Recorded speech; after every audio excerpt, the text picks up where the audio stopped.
When my boss told me I wasn't qualified for the promotion, I smiled, thanked him for his time, walked to the elevator in 4-inch heels without a single wobble, got in my car, and drove home doing exactly 61 miles an hour the entire way. 3 days later, at 11:47 p.m. on a Thursday, I had 90 missed calls on a phone I had deliberately left on silent since Tuesday morning, and every single one of those calls was going to lead back to a number I had memorized 11 months earlier: $412,618. If you're watching this from your car in a parking lot on your lunch break because you can't watch it at your desk without your hands shaking, comment your city below, and if you've ever smiled at someone while doing the math on exactly how badly they were about to lose, hit like and subscribe right now, because this story is for you. My name is Elena Voss. I am 34 years old, and for the last 9 years I have been a forensic accountant at Hargrove & Cole Forensic Analytics, on the 31st floor of a glass building on Wacker Drive in Chicago. The kind of job where nobody at a dinner party understands what I do until I say the words, "I find the money people hide," and then everybody wants to sit next to me. On the Tuesday I'm talking about, I had been on the partner track for 4 years. I had closed the Meridian Holdings embezzlement case that recovered $8.1 million for a pension fund. And I had been told, in writing, in an email from the managing partner dated the previous January, that my name would be on the door by the following fiscal year. Instead, on that Tuesday at 2:15 in the afternoon, in a conference room with a view of the river that I had personally been in 11 times to close deals worth more than his entire net worth, my boss, Gerald Whitfield, 61 years old, told me that the firm had decided to promote someone with, in his words, a more complete profile, and that person was Trent Bellwether. My brother-in-law, 36 years old, married to my husband's sister for exactly 1 year, hired at the firm 18 months earlier at my own recommendation. A recommendation I made because my husband asked me to as a favor to his family. A recommendation that had apparently cost me 4 years of 80-hour weeks. I did not cry in that conference room. I want to be very clear about that, because everyone always assumes I cried, and I didn't. Not one tear, not then. What I did was ask Gerald one question. I asked him what, specifically, made Trent's profile more complete than mine, given that Trent had closed exactly 0 cases in his 18 months at the firm and had, in fact, been formally written up twice for missing filing deadlines on the Castellan account. Gerald looked at me the way men who are about to say something indefensible always look at you, somewhere over my left shoulder, and he said, "Elena, it's about fit. It's about who the partners see themselves getting a beer with." I said, "Thank you for your time." I stood up, I smoothed my skirt, and I walked out. I remember the exact click of my heels on the marble in the lobby, 406 feet from the elevator bank to the revolving door, because I counted every single step, because counting is the only thing that has ever kept my hands from shaking when I am angrier than I have ever let another human being see.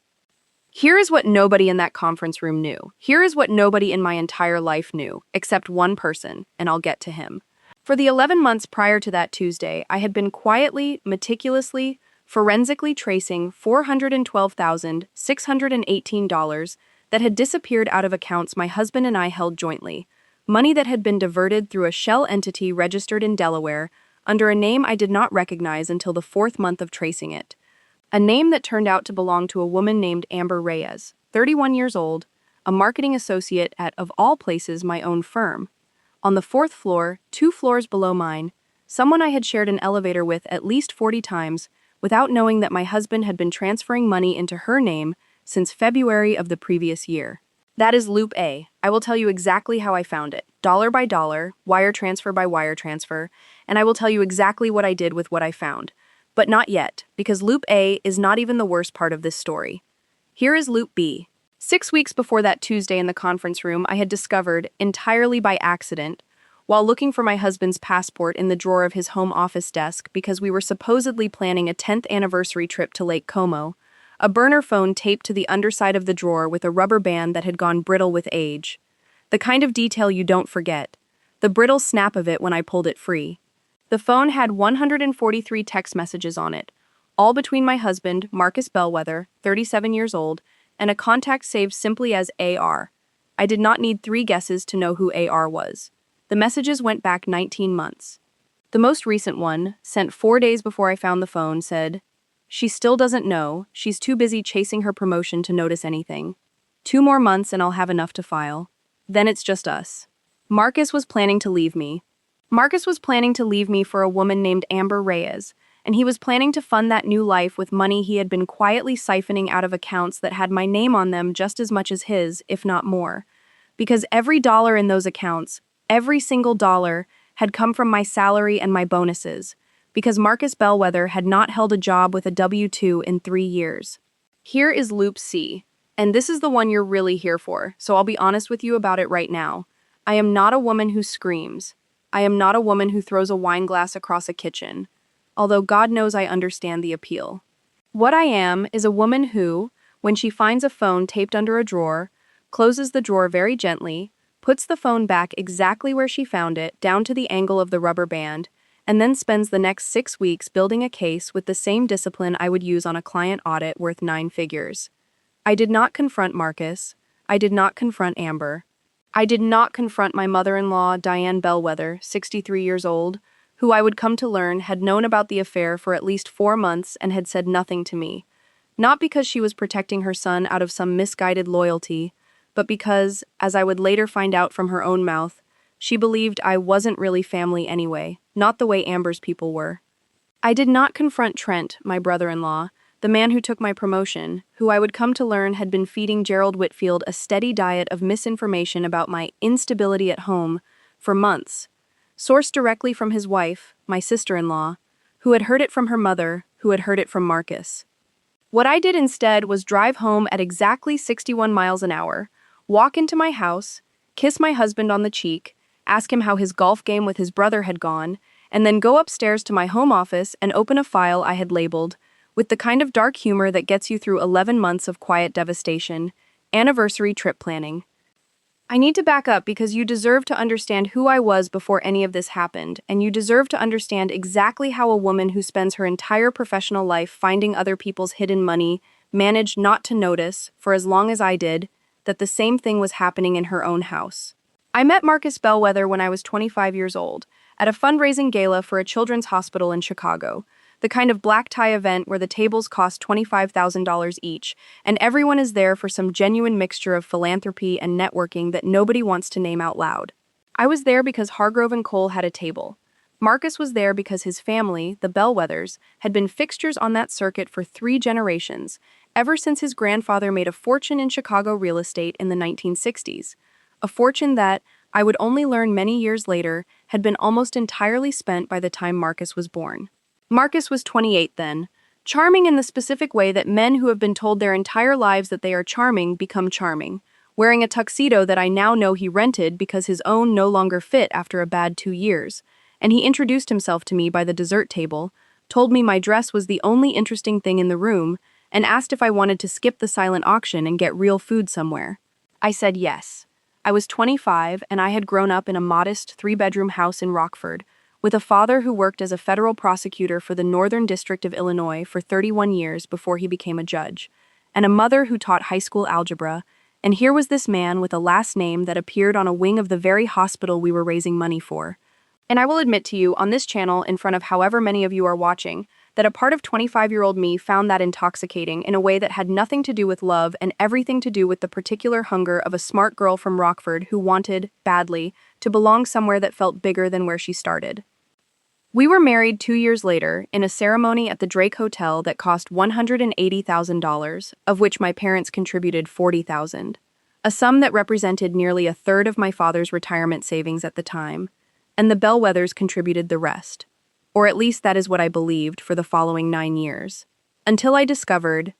buried in a probate filing I pulled during my own investigation, that the Bellwether Family Trust had been functionally insolvent since 2014, 3 years before my wedding, and that the $140,000 I believed came from Marcus's family had actually come from a home equity line of credit his mother Diane took out against a house that was, itself, already mortgaged to 91% of its value.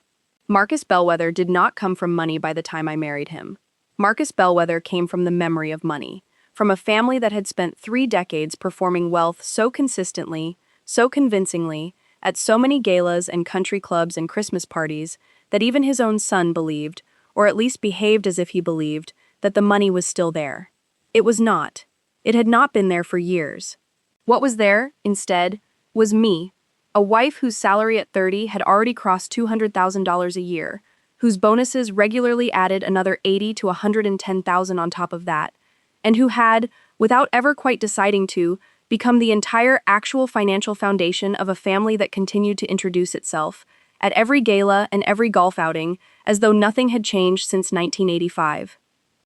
I want to tell you about the house, because the house tells you everything about how this family operated. We lived, for the first 6 years of our marriage, in a 4-bedroom home in Lincoln Park that I purchased. The mortgage held solely in my name because my credit and income were what qualified us, at a price of $1.4 million.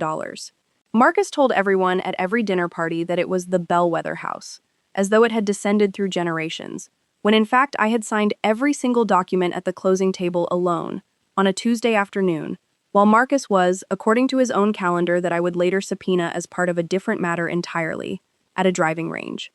I did not resent paying for the house. I want to be honest with you, for years I did not resent any of it, because I believed, the way you believe things you need to believe in order to keep getting up every morning and going to a job that demands 80 hours a week from you, that Marcus was building something. He called himself a real estate developer. He had a business card that said Bellwether Capital Partners, Managing Director, a company that I would eventually discover through a search of the Illinois Secretary of State's business registry, that took me 4 minutes to run and that I should have run 7 years earlier, had never filed a single annual report, had never held a bank account with more than $11,000 in it at any point in its 6-year existence, and had never, as far as I could determine through 11 months of forensic tracing, generated a single dollar of revenue from an actual real estate transaction. Bellwether Capital Partners was a business card. It was letterhead. It was a story Marcus told at parties while I paid the mortgage on the house where those parties were held. I want to introduce you to the rest of this family now, because you're going to need to know them, and because each of them, in their own specific and consistent way, made this story possible. There was Diane Bellwether, my mother-in-law, 63 years old, a woman who wore the same 3 Chanel suits in rotation for the entire 9 years I knew her, suits that I would later learn she had purchased on credit in 2011 and had been paying off at minimum payments on a card with a 19% interest rate for over a decade. Diane's defining trait, the one you will see her demonstrate again and again in this story, was a very specific, very consistent arrogance, a bone-deep conviction that her family's name entitled them to deference regardless of what was actually in their bank accounts. Diane once told me, at a Thanksgiving dinner in my own dining room, in front of 12 guests, that I handled money the way people who grew up without it always do, a little too carefully, a comment she delivered while eating a turkey I had personally paid $420 to have catered, in a house whose mortgage she had never contributed a single payment toward. I smiled and passed the cranberry sauce. I always smiled and passed something. That was, for 9 years, my entire strategy for surviving that family, and it worked. Right up until the moment it didn't need to work anymore, because I had stopped needing their approval and started needing their bank records. Then there was Trent Bellwether, Marcus's younger brother, 36 years old, married to Marcus's sister-in-law relationship aside, actually married into a parallel arrangement I should clarify precisely. Trent was Marcus's brother, and Trent's wife, Caroline, was the one who would later carry tales back to Diane. Trent's defining trait was entitlement, the purest, most uncomplicated entitlement I have ever personally witnessed in a grown man. Trent believed, with total sincerity, that positions, promotions, and opportunities were owed to him by virtue of being a bellwether, and when I recommended him for a junior analyst position at Hargrove & Cole, 18 months before that Tuesday in the conference room, a recommendation I made under direct pressure from Marcus, who told me it would mean everything to his mother to see Trent finally doing something real. Trent treated the job not as an opportunity he needed to prove himself worthy of, but as a stepping stone he was owed on the way to something bigger. A stepping stone he would, 18 months later, use to step directly over me. Then there was Amber Reyes, 31 years old, a marketing associate at Hargrove & Cole whom I had exchanged pleasantries with in the elevator at least 40 times over 3 years without ever suspecting a single thing. A woman whose defining trait, as I would come to understand through the wire transfers and the burner phone messages, and eventually through a conversation I orchestrated with a precision that still, months later, makes me proud of myself in a way I'm not sure is entirely healthy, was opportunism, pure and simple, the specific talent for identifying exactly which unhappy, financially cornered man in a room was worth the investment of her attention, and Marcus, drowning quietly in a failing fake business, and a marriage to a woman who out-earned him by a factor of nearly infinity, was exactly the kind of man Amber Reyes had built a career, in her own quiet way, out of finding. And finally, there was Chad Bellwether, Marcus's other brother, 39 years old, the one member of this family who was not actively malicious, who was, instead, defined by a bone-deep, almost artistic laziness. The kind of laziness that had made him, entirely by accident, the family's designated financial advisor, a title he held despite having no license, no credentials, and no discernible qualifications beyond having once read half of a book about index funds. Chad managed the joint investment account that Marcus and I held together, an account that had, at its peak, contained $310,000 of money I had earned and set aside for our eventual retirement, an account Chad checked. By his own admission, when I finally sat him down 8 months into my investigation, maybe twice a year, whenever Marcus called and told me to move some stuff around. It was through Chad's catastrophic, lazy inattention that Marcus was able to move money out of that account, one wire transfer at a time, over the better part of a year, without a single question ever being asked by the one person who was nominally supposed to be watching it. And then there was my ally, the one person in this entire story who never once let me down, who never once made me feel small or subordinate or grateful for scraps. My father, Judge Arthur Voss. My father spent 31 years as a federal prosecutor in the Northern District of Illinois before he was appointed to the federal bench, where he sat for another 11 years before taking senior status 2 years before any of this began. My father is 70 years old, 6'2", silver-haired, and possesses the specific, terrifying calm of a man who has personally sent 43 people to federal prison and slept soundly every single night afterward because he knew, in each case, exactly what the evidence showed before he ever let a case walk into his courtroom. I did not tell my father what I had found for the first 4 months of my investigation, because I wanted to be absolutely certain before I brought this into his world. But on the day I found the burner phone taped under Marcus's desk drawer, I drove to my parents' house in Rockford at 9 o'clock at night, sat at his kitchen table, the same table I'd done my algebra homework at as a child, and I told him everything. My father did not raise his voice. My father did not say a single word for almost 90 seconds, which, if you have never sat across a table from a federal judge in total silence, I promise you is one of the longest 90 seconds of your life. Then he said, "Elena, I need you to do exactly 4 things in exactly this order, and I need you to do them the way you were trained to do them, not the way you want to do them right now, which I imagine is considerably less patient." And that is exactly what I did. The first thing my father told me to do was open a separate account, in my name only, at a bank Marcus had never heard of, and begin redirecting a portion of my direct deposit there immediately, a small enough portion that it wouldn't be noticed, because, as my father put it, you cannot fight a war with a treasury your enemy has access to. I opened that account on a Wednesday morning during my lunch break, at a credit union on the far north side that I chose specifically because it was nowhere near either of our offices, and I began redirecting 11% of each paycheck into it, an amount calculated to be small enough that it would not shift our joint account balances in any way that Chad, in his twice-a-year glances at the statements, would ever notice. Within 4 months, that account held $31,200. Money that would later matter more than I could have imagined the day I opened it.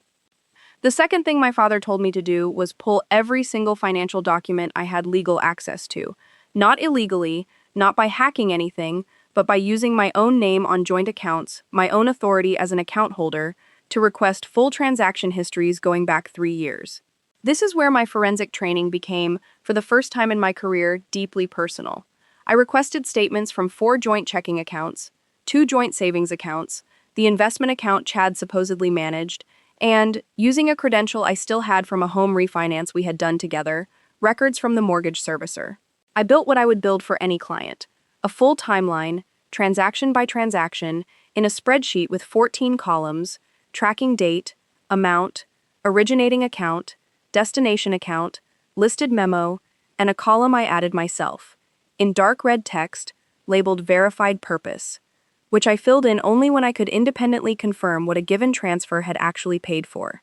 By the end of the first month of this process, working 2 to 3 hours most nights after Marcus had gone to sleep, in the glow of a laptop screen turned down to its lowest brightness setting so it wouldn't wake him, I had identified 19 transfers over the preceding 14 months, totaling $118,000, to an account I did not recognize, an account associated with a Delaware LLC called Meridian Sunrise Holdings, a name so generically corporate that it might as well have been designed specifically to not attract attention, which, as I would learn, it was.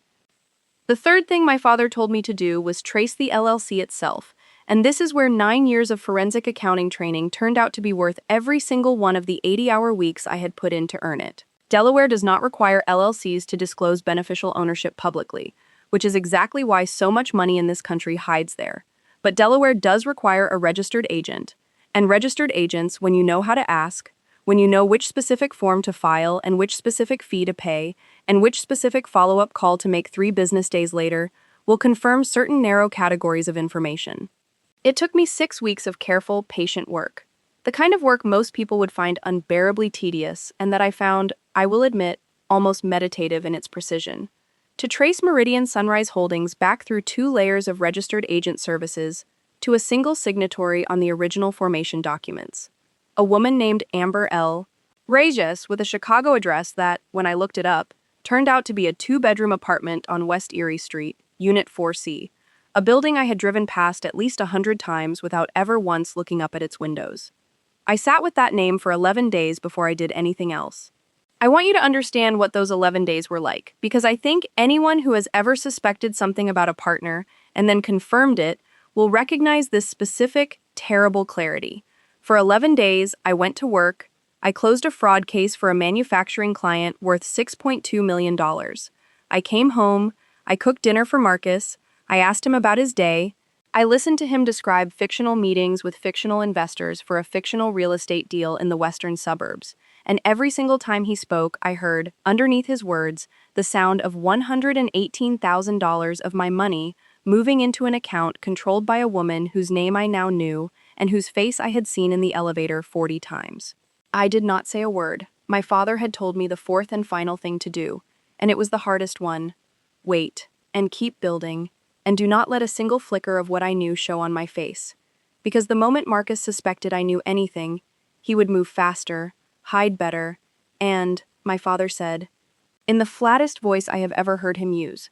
people who are cornered financially and have nothing left to lose besides their pride do genuinely unpredictable things, and I would rather you have this finished before that happens than find out the hard way what unpredictable looks like in a man like that. So I kept building. Over the following 5 months, the 18 additional transfers I identified brought the total diverted from our joint accounts to $291,000, and I discovered, through a property records search that took me 1 afternoon and should have taken me 30 seconds if I had simply thought to run it years earlier, that Meridian Sunrise Holdings had used a portion of that money, $160,000 specifically, as a down payment on a 3-bedroom condominium at 1420 North Lakeshore Drive, Unit 19B, purchased 8 months before that Tuesday in the conference room, a condominium with a closing date that lined up, almost to the day, with the burner phone message that said, 2 more months and I'll have enough to file. Then it's just us. Marcus was not just having an affair. Marcus had already bought the apartment he intended to move into with Amber Reyes the moment he filed for divorce, and he had paid for it with money that, under Illinois law, as I confirmed with a family law attorney I consulted under a fictitious hypothetical framing so that neither Marcus nor anyone connected to him would ever know I had made the call, constituted marital waste, dissipation of marital assets in anticipation of divorce. The kind of thing that, when properly documented, does not just get accounted for in a settlement. It gets accounted for with interest, with sanctions, and, if the amounts are large enough and the intent is provable enough, with a referral to the U.S. Attorney's Office for wire fraud, because $291,000 of the $412,000 I would eventually trace had moved across state lines electronically from Illinois to a Delaware-registered entity using wire transfer systems that fall squarely within federal jurisdiction. I want to take a moment here because I think this is the part some of you are waiting for, to tell you exactly how I found the remaining $121,000, because it was not through the joint accounts at all, and it took me until the 8th month of my investigation, and it was, without question, the piece of evidence that changed this entire story from a painful divorce into something closer to a reckoning. Chad Bellwether, the lazy brother, the one who managed our joint investment account, had, at Marcus's request, liquidated a position in a municipal bond fund 11 months earlier, a fund that had been sitting untouched since before our wedding. seeded originally by a modest inheritance from my grandmother, grown over 9 years to a value of $121,400. Chad liquidated it on a Tuesday. The funds landed in our joint checking account on a Wednesday. By Friday of that same week, every single dollar of it had been wired, not to Meridian Sunrise Holdings this time, but directly to a personal account belonging to Amber Reyes, with a wire memo obtained through the same account holder authority I had used for everything else that read simply, "Loan repayment per our agreement." There was no agreement, there was no loan. Amber Reyes had never lent Marcus a single dollar in her life, as far as I could determine, and would later confirm, in a conversation I will describe in detail when we reach the day of the gala, that she had never even asked what the money was for, that Marcus had simply told her it was coming through, and she had taken it, opened a private wealth management account with a boutique firm on Michigan Avenue, and begun, quietly, building a life on the back of my grandmother's inheritance without a single thought for where it had actually come from. Before I go further, I need to stop for just a second, because if you've made it this far with me, if you've ever sat across a dinner table from someone smiling while doing math in your head that they had no idea you were capable of, I want you to like this video right now and subscribe, because what happens in the next part of this story is the part I think about the most, and I don't want you to miss a second of it. Okay, let's keep going. While I was building the financial case, I was also, without initially meaning to, building a second case. A case about exactly how this family had treated me for 9 years while I was quietly funding their entire lifestyle. And I want to tell you about 4 specific moments, because each of these people showed me exactly who they were, over and over, in exactly the same way, and I simply hadn't been paying attention to the pattern until I had a reason to. The first was Diane. 6 weeks into my investigation, on a Sunday afternoon, Diane hosted a family lunch at her house in Winnetka, the house with the home equity line of credit that was, by then, at 94% of its value, a fact I now knew and she did not know I knew. Over lunch, Diane brought up, unprompted, a rumor she'd heard that Hargrove & Cole was restructuring the partnership, and she asked me, in front of Marcus, Trent, Caroline, and Chad, whether I was still on track for my promotion, in a tone that made it clear she already suspected the answer was no, and when I said, carefully, that the decision hadn't been made yet, Diane smiled, patted my hand, and said, "Well, darling, not everyone is built for that kind of pressure, and there's no shame in that. Trent's always had such a natural way with people. I think it runs in the blood." I smiled. I passed the rolls. I said nothing, because I had learned over 9 years that saying nothing was the only currency Diane ever respected, and because I already knew, at that point, that Trent had been actively campaigning against me at the firm for months, using information that could only have come from inside my own marriage. The second was Trent, and this one I witnessed with my own eyes, 3 weeks before the conference room meeting, at the Hargrove & Cole Summer Associates reception, an event I had organized every year for 6 years running, an event where I introduced Trent, my own recommendation, to 4 senior partners by name, reminding each one of a specific accomplishment to make him look good, because that is simply what you do for family, even family that does not deserve it. I watched Trent not 2 hours later, standing at the open bar with Gerald Whitfield, and I watched him say, in a voice that carried further than he probably intended because he'd had 3 glasses of the good scotch by then, "Honestly, Gerald, between us, things have been rocky at home for Elena. Marcus mentioned it at Thanksgiving. I just worry the stress is affecting her judgment on the bigger accounts. Not my place to say, obviously." Gerald nodded slowly, the exact nod of a man filing away information he intended to use, and I stood 8 feet away, holding a glass of white wine I never drank, and I understood, in that moment, with total clarity, that my own family had turned my career into a resource to be redistributed among themselves, the way they had already turned my house, my income, and my grandmother's inheritance into resources to be redistributed among themselves. The third was Amber, and this one I engineered myself 4 months into the investigation because I needed to see her, needed to hear her voice, needed to understand exactly what kind of woman my husband had chosen over 9 years of my life. I did this carefully, professionally, the way I would approach any subject in a case. I signed up for the same boutique spin class Amber attended twice a week at a studio on North Avenue, information I obtained by following her public social media, which she had never once thought to make private in 3 years of an affair with a married man, a detail that told me everything about how safe she believed herself to be. I never spoke to her about Marcus. I never spoke to her about anything real. I simply positioned myself week after week on the bike next to hers, made small talk about spin instructors and post-workout smoothies, and let her, entirely of her own accord, over 6 weeks, tell me small pieces of her life. That she was saving for something big, that she'd recently started working with a financial advisor on Michigan Avenue, that she was finally getting to a place where things felt stable. She said this to me, smiling, sweat still cooling on her skin, 4 days after $121,000 of my grandmother's inheritance had landed in her account. Opportunism, exactly as advertised, consistent, unwavering, entirely unbothered by whose life it was built on top of.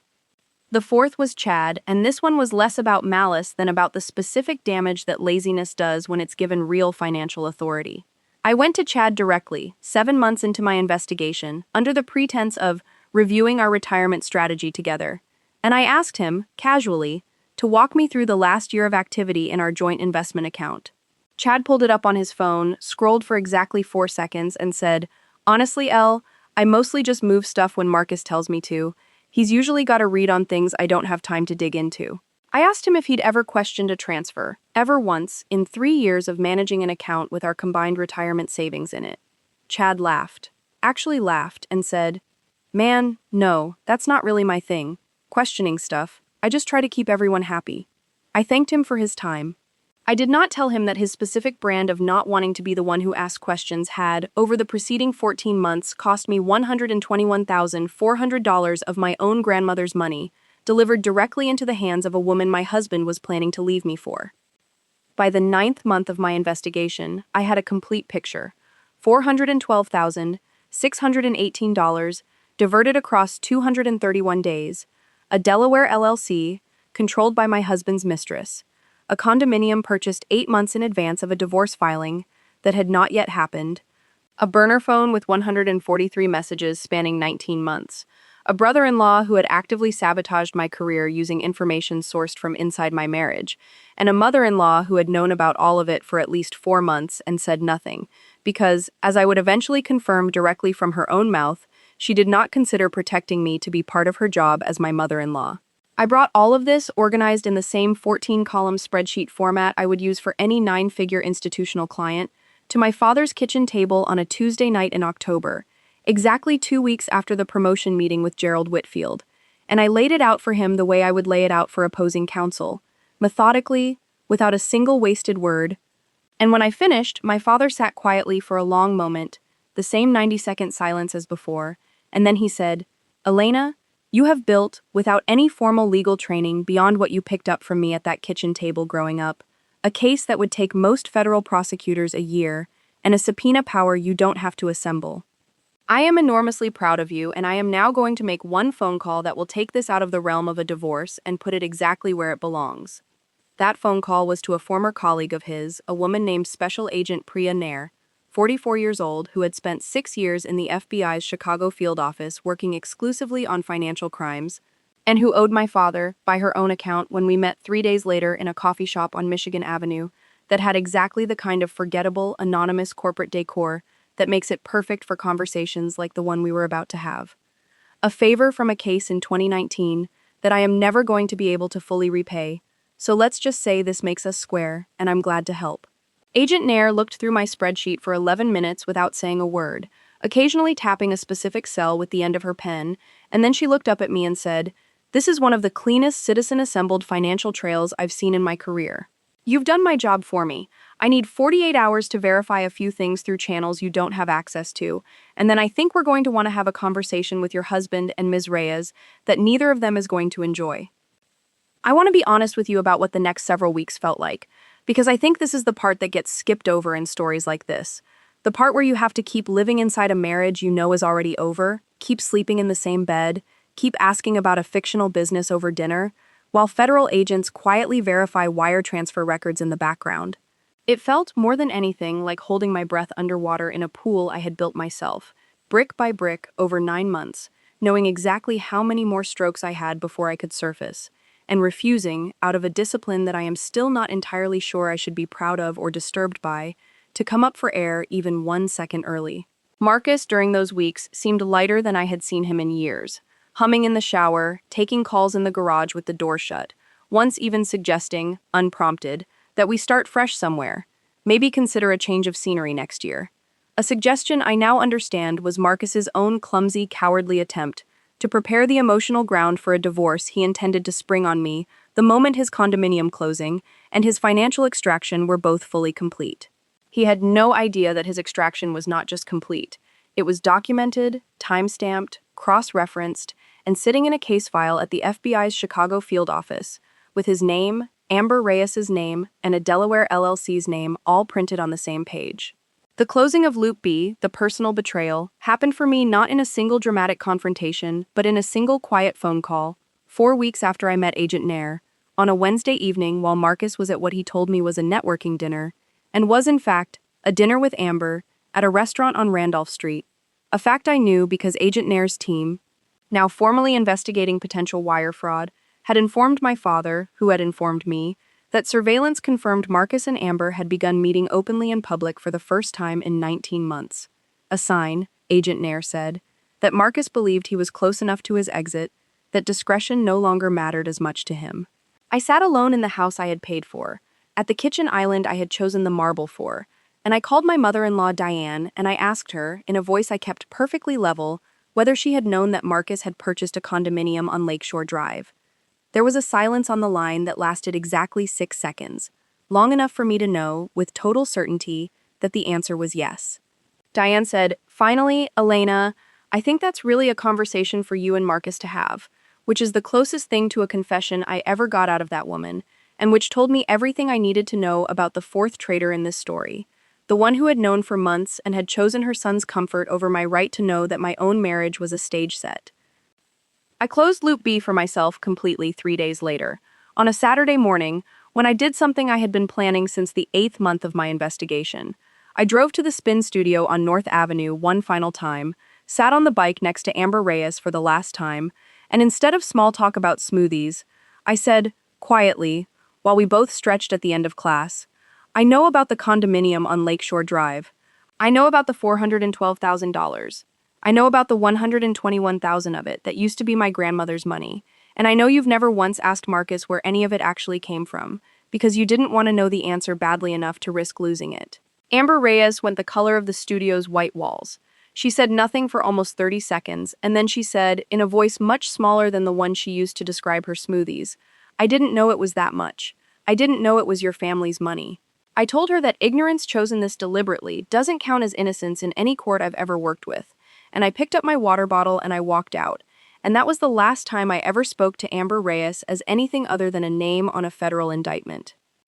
Loop A closed formally 6 weeks after that, on a Tuesday morning in December, when Agent Nair called my father to confirm that the U.S. Attorney's Office had approved charges. 2 counts of wire fraud against Marcus Bellwether, tied directly to the interstate transfers used to fund Meridian Sunrise Holdings and the subsequent condominium purchase, and 1 count of wire fraud against Amber Reyes, for her role as the named signatory and recipient who had, according to the indictment, structured transactions with the intent to obscure the source and ownership of funds derived from marital assets, without the knowledge or consent of a joint account holder. I remember exactly where I was when my father called to tell me, standing in the kitchen, holding a mug of coffee that had gone cold 20 minutes earlier, looking out the window at the small backyard I had paid to have landscaped 3 summers before, and I remember that I did not smile, and I did not cry. I simply said, "Okay. When do they move?" My father told me the FBI intended to execute an arrest warrant on a date that had not yet been set, but that given the visibility of the Bellwether name in Chicago philanthropic circles, Agent Nair had quietly suggested, off the record, that it might be more useful, evidentiarily and otherwise, to time the arrest to coincide with a public event where both Marcus and Amber would be present together, given that surveillance had already established their pattern of appearing together socially now that Marcus believed his exit was imminent. I asked my father what event he had in mind, and he said, "Elena, doesn't your firm have some kind of anniversary gala coming up? The kind of event where a certain someone might also be expecting to hear an announcement about a partnership?" That is when I understood, for the first time, that the ending of this story was not something I needed to build from nothing. It was already on the calendar. Hargrove & Cole's 25th anniversary gala, 3 weeks away, at the Chicago Cultural Center. 400 guests, a black tie event where the firm intended to announce, publicly, in front of every major client and every senior partner in the city, the newest name to be added to the partnership. Gerald Whitfield had already told Trent, privately, that his name would be the one announced that night. Gerald Whitfield had no idea that a very different kind of announcement was also being planned for that same evening, one that did not involve a podium or a microphone, but that would be, in its own way, considerably more memorable. In the 3 weeks leading up to the gala, I did 4 things, each one deliberate, each one designed to make sure that when the moment came, nothing would be left to chance. First, I moved every dollar I had accumulated in my separate account, now grown to $38,000, along with every document, every spreadsheet, every wire confirmation, into a secure deposit box at a bank branch Marcus had never once set foot in. Because my father had taught me, from the time I was young enough to understand what the word meant, that redundancy is not paranoia, it is simply professionalism.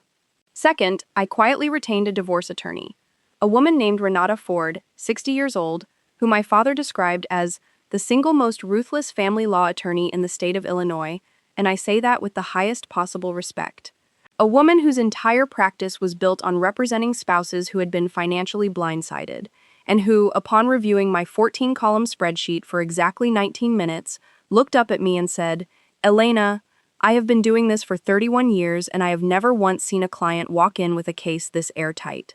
Most of my job is usually finding the money. You've already found it, traced it, and handed it to the federal government. My job now is just to make sure every single dollar of it, plus the appropriate interest and sanctions for dissipation of marital assets, comes back to you." Third, I quietly resigned from any obligation, formal or informal, to continue covering the mortgage, the car payments, or the credit card that Marcus used for what he still believed were networking expenses, transferring the minimum required to keep the household running exactly as it was, exactly as long as it needed to keep running that way, without alerting him to any change, while Renata Ford began the quiet process of filing for divorce on grounds that would be formally served. At Renata's specific strategic recommendation, on the same night as the gala, time to land in Marcus's hands within minutes of the FBI's arrival. Fourth, and this was the piece that took the most careful engineering, I made sure, through a conversation with the firm's event coordinator that I framed as an innocent scheduling question, that I would be seated at the head table for the partnership announcement, not because I still believed I might receive it. I already knew Trent's name had been chosen, but because I needed, for reasons that will become clear, to be standing close enough to that podium, at exactly the right moment, to make sure that when everything came apart, it came apart in full view of every single person in that room who had ever underestimated me. The week before the gala moved with a strange, syrupy slowness that I have never experienced before or since. The kind of time distortion I imagine happens to people in the final days before a scheduled surgery, or a trial verdict, where every ordinary domestic moment becomes charged with a significance only you can see. I watched Marcus iron his tuxedo shirt on the Tuesday before, humming under his breath, and I thought about the fact that he had no idea he would never wear that particular shirt again outside of a booking photo. I watched him call his mother on speakerphone in the kitchen, laughing about some detail of the seating arrangement, mentioning, casually, that he'd heard, through the grapevine, that Trent's promotion would finally be announced, and that it was about time someone in this family got some good news for once. A sentence he said while standing 4 feet from a woman who had, at that point, quietly financed his entire adult existence for 9 years. I did not react. I had trained myself over 11 months to receive information like this, the way I would receive a data point in an audit, noted, filed, weighted appropriately, and set aside for later use. My father called me twice that week, not to check on the case, which he trusted Agent Nair completely to handle, but simply to ask how I was sleeping, and both times I told him the truth, which was that I was sleeping better than I had in over a year, because for the first time in a very long time, I was no longer the only person in the room who knew what was actually happening. Agent Nair called me on the Thursday before the gala, 2 days out, to walk through the operational plan one final time, sitting across from me at the same anonymous coffee shop on Michigan Avenue where we'd first met. She told me that a team of 6 agents, dressed in formal attire to blend with the 400 guests, would be positioned inside and outside the Chicago Cultural Center by 7 p.m., that the arrest would be executed the moment both Marcus and Amber Reyes were confirmed to be present in the same room, ideally after the partnership announcement had been made, both because it gave them a clean, unambiguous moment to act, and because, as Agent Nair said with the flattest possible delivery, there's value in letting the room see exactly what kind of night this is going to be before we walk in. She also told me something I hadn't fully considered, that because I was technically both a victim and a witness in an active federal wire fraud case, My own attorney, Renata Ford, had coordinated with the U.S. Attorney's Office to ensure that the divorce filing, which Renata intended to have a process server deliver to Marcus that same evening, would be timed to arrive within minutes of the arrest, specifically so that Marcus would receive both pieces of news in immediate succession, with no window of time in between to consult a lawyer, hide an asset, or construct a story. My father, when I told him this detail, said only, "Good. Momentum matters. Never give a cornered man time to think." A piece of advice I have carried with me every day since. I spent the day of the gala itself doing something almost defiantly ordinary. I went into the office, I closed out a small compliance review for a regional bank client, I had lunch alone at my desk, a turkey sandwich I barely tasted, and at 4 o'clock I left early. The first time I had left the office before 6 in over 3 years, to go home and get ready. I want to tell you exactly what I wore, because I chose it with more intention than I have chosen almost anything else in my life. A deep emerald green gown, floor length, with a single asymmetric shoulder, a color I selected specifically because it was the same shade as the ledger lines in the accounting software I had used to trace every single dollar of the $412,618, a private joke that only I would ever understand, and a pair of earrings that had belonged to my grandmother. The same grandmother whose inheritance had been drained into Amber Reyes's private wealth account. Earrings I put on specifically because I wanted some piece of her with me on the night her money finally, formally, came home. Marcus told me I looked beautiful as we left the house together at 6:30, and I said thank you, and I meant it as a simple statement of fact rather than the loving exchange he clearly believed it to be, and I got into the car he still believed, on some level, was a marriage, and we drove downtown together for what would be the last time either of us would ever do so as husband and wife. The Chicago Cultural Center, on the night of Hargrove and Cole's 25th anniversary gala, was lit the way only a building with a Tiffany glass dome can be lit. Warm gold light pooling across 400 guests in black tie. A string quartet playing something I recognized but couldn't name, and I walked in on Marcus's arm past a receiving line that included Gerald Whitfield, who greeted me with the particular overwarmth of a man who knows, on some level, that he has wronged you and is hoping enthusiasm can substitute for an apology he will never actually offer. I saw Diane across the room within the first 10 minutes, resplendent in one of her 3 rotating Chanel suits, holding court with a small circle of women whose husbands, I happened to know from 9 years of forensic instinct, were considerably more solvent than her own son. I saw Trent near the bar, already one drink in, practicing what I recognized, from the specific way his lips moved without sound, as an acceptance speech. And near the far wall, close to the doors that led out to the terrace, half hidden by a marble column, I saw Amber Reyes, in a burgundy dress that had clearly cost more than her monthly salary at the firm could account for, glancing, every 90 seconds or so, in Marcus's direction, the two of them performing the specific choreography of people who believe they are being subtle, and are, in fact, being watched by 6 federal agents in formal attire who I had been told to look for and could not, no matter how hard I tried, actually pick out of the crowd, which I took, at the time, as a very good sign about how thoroughly they had blended in. Dinner was served at 7:30, 5 courses, plated by a catering team I recognized from a dozen prior firm events, and I sat, as arranged, at the head table, 3 seats from Gerald Whitfield, close enough to the small raised platform and podium that had been set up near the center of the room for the evening's remarks, close enough that I could see, with perfect clarity, every micro-expression that crossed Trent's face as he grew visibly more anxious with each course, refilling his wineglass a fraction faster than the last, and close enough that I could watch Marcus, 3 tables away with the rest of the extended Bellwether family, laugh a little too loudly at things that weren't especially funny. The specific overcompensating laughter of a man trying to convince a room, and possibly himself, that everything in his life was exactly as solid as it appeared. I ate very little. I drank exactly 1 glass of champagne, slowly, over the course of 2 hours. Because I needed, more than I have needed almost anything in my professional life, to remember every single detail of what was about to happen with total clarity. At 9:15, Gerald Whitfield rose, tapped a fork against his glass, and the room quieted with the particular practiced efficiency of 400 professionals who have all done this exact thing at 100 other galas. He spoke for 6 minutes about the firm's founding, 25 years earlier, about the values of integrity and precision that Hargrove and Cole had built its reputation on, a phrase, integrity and precision, that I noted, almost clinically, given everything I knew about how my own promotion had actually been decided. And then he said the words I had known were coming for weeks. And it is with enormous pride tonight that we announce the newest name to be added to our partnership. A name that represents the next generation of leadership at this firm, Trent Bellwether. The room applauded. Trent stood, buttoned his jacket, and walked toward the podium with the specific loose-limbed swagger of a man who has never once doubted that the world owes him exactly this moment, and as he reached the small platform, shook Gerald's hand, and turned to face the room, I stood up from my seat at the head table, smoothed my emerald gown, and I began, very deliberately, to walk toward the podium myself. Close enough that by the time Trent opened his mouth to begin his remarks, I was standing at the edge of the small platform. Close enough to the microphone that the entire room's attention, already on Trent, began, in a slow ripple, to shift toward me instead. 400 people registering, almost simultaneously, that something outside the planned program was happening.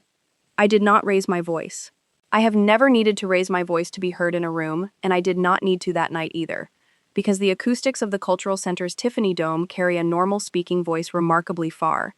a fact I had confirmed during a firm event 2 years earlier, and had, without fully realizing it at the time, filed away for exactly a moment like this one. I said, "Congratulations, Trent. Before you begin, I think there's something the room should know about how this promotion actually came to be decided, and about a few other things that have been happening inside this firm and inside my own family for quite some time." Gerald Whitfield's face went through 4 distinct stages of color in under 3 seconds. Trent's mouth opened and produced no sound at all.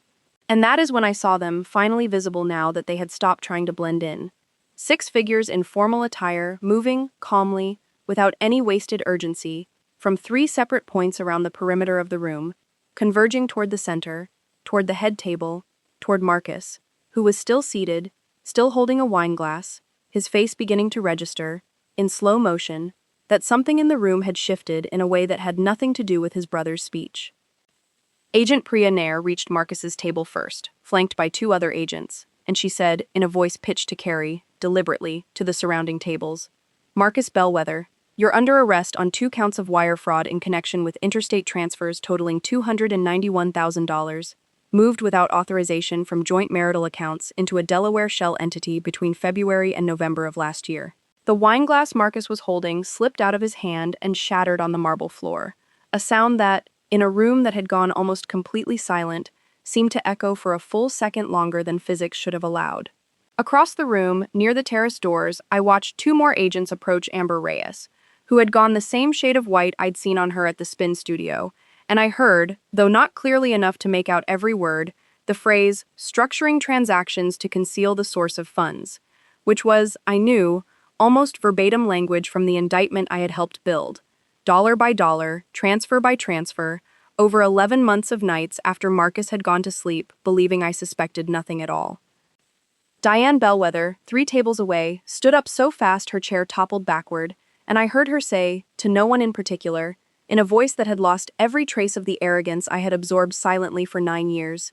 "This is a misunderstanding. My son would never." And I watched Gerald Whitfield, standing frozen at the podium 6 feet from me, turn to look at Trent, whose promotion had just been announced in front of 400 witnesses, and whose brother was, at that exact moment, being read his rights beside a shattered wine glass on the marble floor of one of the most photographed buildings in Chicago. I turned to the microphone one more time, and I said, calmly, because calm was the only register I had allowed myself for 11 months, and I was not about to abandon it now. Of all nights, I recommended Trent for his position at this firm, 18 months ago, as a favor to my husband's family. During that time, I was told my own promotion would be delayed because of, and I'm quoting a conversation I witnessed directly, quote, "instability at home," unquote. Information that could only have come from inside my own marriage, fed to this firm's leadership by the very man who was just given the position that was originally promised to me. I think this firm deserves to know exactly whose profile was actually the more complete one tonight. A process server, a woman in a plain black dress who had been standing near the coat check for the better part of an hour, waiting for exactly this moment, walked calmly across the room as 2 agents began escorting a handcuffed Marcus Bellwether toward the terrace exit, and she handed him a manila envelope informing him, in the flat procedural tone process servers are trained to use regardless of the circumstances, that he had been served with a petition for dissolution of marriage, filed that morning in Cook County, citing dissipation of marital assets among the grounds. Marcus, cuffed, holding an envelope he could not fully open with his hands restrained, looked at me across the room, and said my name, once, in a voice I had never heard him use before, something between disbelief and a plea, and I looked back at him, and I said the only thing I had planned to say to him that entire night,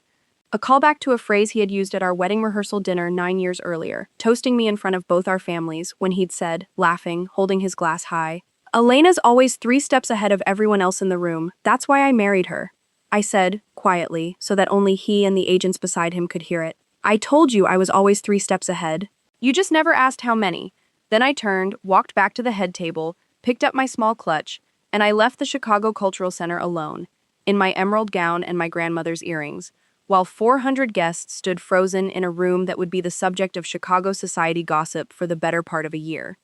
I did not go home that night. I want to be honest with you about that, because I think it matters. I did not go back to the house on the tree-lined street in Lincoln Park that I had paid for alone. The house where Marcus's tuxedo shirt still hung pressed in our closet. The house where a burner phone had once been taped under a desk drawer with a rubber band gone brittle with age. My father was waiting for me outside the cultural center, in his own car, having been quietly informed by Agent Nair that the arrest had gone exactly as planned, and I got into the passenger seat still wearing my grandmother's earrings, and my father did not ask me a single question. Did not say a single word about what had just happened inside that building. He simply reached over, squeezed my hand once, and drove me to my parents' house in Rockford, the same house with the kitchen table where I had done my algebra homework as a child and where, 11 months earlier, I had first told him about a burner phone taped under a drawer. My mother had stayed up, despite it being well past midnight by the time we arrived, and she had made tea, the same chamomile tea she had made me every single time I'd come home upset since I was 9 years old. And I sat at that table in my emerald gown, still holding my small clutch, and for the first time in 11 months, I let myself cry, not out of grief, not really, but out of the specific exhaustion of a person who has been holding her breath underwater for nearly a year and has finally been allowed to surface. I slept in my childhood bedroom that night, in a house that had not changed the wallpaper since I was 17, and I woke the next morning to 41 text messages and the 90 missed calls I mentioned at the very beginning of this story. Calls from Marcus's criminal defense attorney, from Diane, from Caroline, from 3 separate reporters who had somehow already gotten my cell phone number, from Trent, who had sent, among other things, a message that read simply, "How could you do this to family?" A message I read twice, standing in my mother's kitchen holding a cup of coffee, and did not answer, because I had spent 9 years being told what family owed to me, while quietly funding an entire family's illusion of stability, and I no longer felt any obligation to explain myself to people who had never once extended me the same courtesy. I turned my phone to silent again, and I did not turn the ringer back on for 3 full days, the 3 days referenced at the start of this story, the 3 days during which the story of what had happened at the Hargrove and Cole 25th Anniversary Gala moved through Chicago's professional and social circles with the specific velocity that only genuinely scandalous, genuinely verified stories achieve, because unlike most gossip, this story had the enormous advantage of being entirely, provably true. The weeks that followed moved with a very different rhythm than the 11 months that had preceded them. Faster in some ways, slower in others, and I want to walk you through exactly what happened to each of the people in this story, because I think the specifics matter more than any vague gesture toward consequences, and because I promised you at the beginning numbers, names, and details, and I intend to keep that promise all the way to the end. Marcus was released on bond 4 days after his arrest, a bond his mother could not afford to post herself, and that was ultimately posted using funds Diane borrowed against yet another line of credit, deepening a hole that family had been digging since 2014. He retained a criminal defense attorney initially, a man with a reputation for aggressive plea negotiations, but the evidence I had assembled, corroborated independently by Agent Nair's team through bank subpoenas that confirmed every single figure in my own 14-column spreadsheet down to the penny, left almost no room to negotiate. 6 months after the gala, Marcus pleaded guilty to 1 count of wire fraud, avoiding trial in exchange for a recommended sentence of 18 months in federal prison, restitution of $291,000, the exact amount traced through Meridian Sunrise Holdings, and 5 years of supervised release. He is currently serving that sentence at a federal correctional facility in Wisconsin, a facility his mother visits, according to Caroline, who still occasionally texts me updates I never asked for and have stopped responding to, once every 6 weeks, driving 3 hours each way in a car that is, as of last month, 4 payments behind. Amber Reyes pleaded guilty roughly the same time, to a single count related to structuring the receipt of funds, receiving a lighter sentence of 6 months, given her more limited role and the argument her attorney successfully made that she had not personally initiated the diversion of funds, only received and spent them, though the court did order her to pay restitution of $121,400, the exact figure that had once been my grandmother's inheritance, an order that required her to liquidate the private wealth management account she had opened on Michigan Avenue,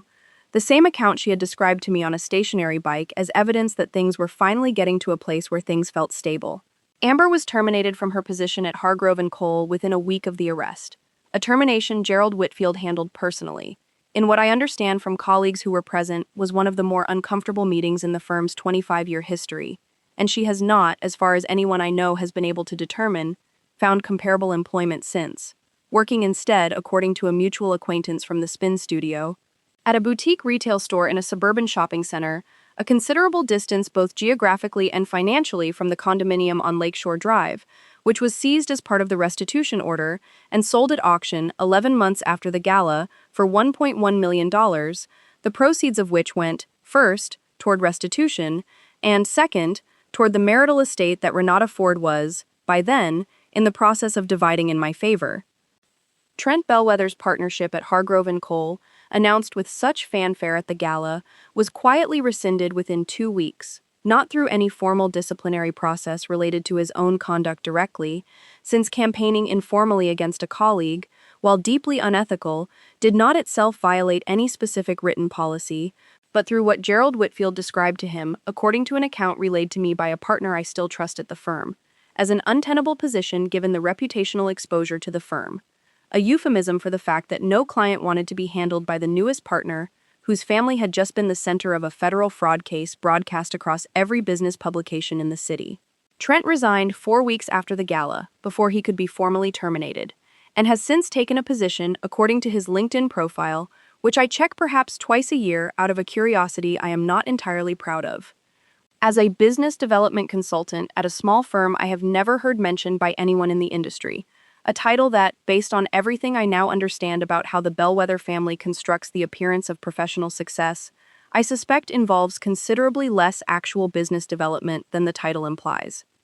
Diane Bellwether's social standing in Winnetka, built over 3 decades on a foundation that had been financially hollow since 2014 and was now publicly, undeniably exposed as such, collapsed with a speed that surprised even me. The country club she had belonged to for 26 years quietly declined to renew her membership the following spring, citing dues arrears, a detail Caroline mentioned to me once, almost gleefully, in one of the unsolicited updates she still occasionally sends, as though she did not fully understand that her own mother-in-law's collapse was, in its own way, a preview of exactly the kind of exposure that awaited anyone in that family who continued building a life on a foundation of borrowed appearance rather than actual money. Diane sold the house in Winnetka, the one with the home equity line of credit at 94% of its value, 8 months after the gala, and moved into a 2-bedroom rental apartment in a suburb considerably further from the city than she had spent her entire adult life insisting she would ever live.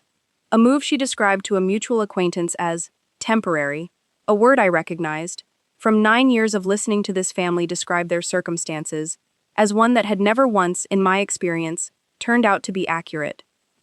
Chad Bellwether, the family's designated financial advisor whose defining laziness had allowed $121,000 to move undetected through an account he checked twice a year, was named, briefly, as a person of interest in the early stages of the federal investigation, given his role managing the account from which the largest single transfer had originated, but Agent Nair's team concluded within a matter of weeks that Chad's failure was one of pure negligence rather than complicity, a conclusion I confirmed independently through my own review of his communications, which showed, consistently, a man who had simply never once asked a single meaningful question about money that was not his own. Chad was not charged with anything. Chad also, as far as I am aware, learned absolutely nothing from any of this, continuing to describe himself on his social media profile as a financial strategist, a title exactly as substantiated as Marcus's old business card had been, and I have made my peace with the fact that some people move through the wreckage they help create without ever once looking back at it. And then there is what happened to me, which I want to walk through carefully, because I think the specific mechanics of a rebuilding matter just as much as the specific mechanics of a downfall, And because I did not simply move on in some vague, cinematic sense, I rebuilt, deliberately, the same way I had built the case against Marcus, one documented step at a time. The divorce, handled by Renata Ford with the specific ruthlessness my father had promised, was finalized 9 months after the gala. Illinois law, when applied to a case with documentation as thorough as mine, does not treat dissipation of marital assets gently, and the court ordered Marcus, on top of his federal restitution obligations, to reimburse the marital estate an additional sum reflecting his share of the diverted funds beyond what had already been recovered through the criminal case. A sum that, combined with the house, which I retained outright given that my name alone had ever appeared on its mortgage, and the investment account, what remained of it after Chad's negligence and Marcus's theft, left me, financially, in a position considerably stronger than the one I had occupied as a nominally married woman, quietly subsidizing an entire extended family's illusion of wealth. Renata told me at our final meeting, closing the file with the specific brisk satisfaction of an attorney who has just secured a genuinely clean outcome for a client who deserved one. Elena, in 31 years of family law, I have never once seen a client do this much of the work herself before she even walked into my office. Most people come to me devastated and directionless. You came to me with a complete forensic case and a plan. That's not normal, and I want you to understand that. At Hargrove & Cole, the fallout from the gala reshaped the partnership in ways that, 6 months earlier, I could not have imagined. Gerald Whitfield, facing pointed questions from the firm's other senior partners about exactly how a promotion decision had been influenced by unverified, family-sourced gossip about a top-performing associate's personal life, information that had never once been substantiated through any formal review, announced his own early retirement 4 months after the gala, a retirement that several colleagues described to me, with varying degrees of subtlety, as considerably less voluntary than the official press release suggested. The firm's managing committee, in the process of restructuring the partnership track in the wake of what one senior partner privately called an unacceptable governance failure, revisited the original promotion decision, and 8 months after that Tuesday afternoon in a conference room with a view of the river, I was made a full equity partner at Hargrove & Cole Forensic Analytics, my name added to the firm's letterhead, a piece of stationery I keep, framed, in my home office, not out of vanity, but as a specific and permanent reminder of exactly what 11 months of quiet, disciplined work can accomplish when you refuse to let anyone else's timeline dictate your own.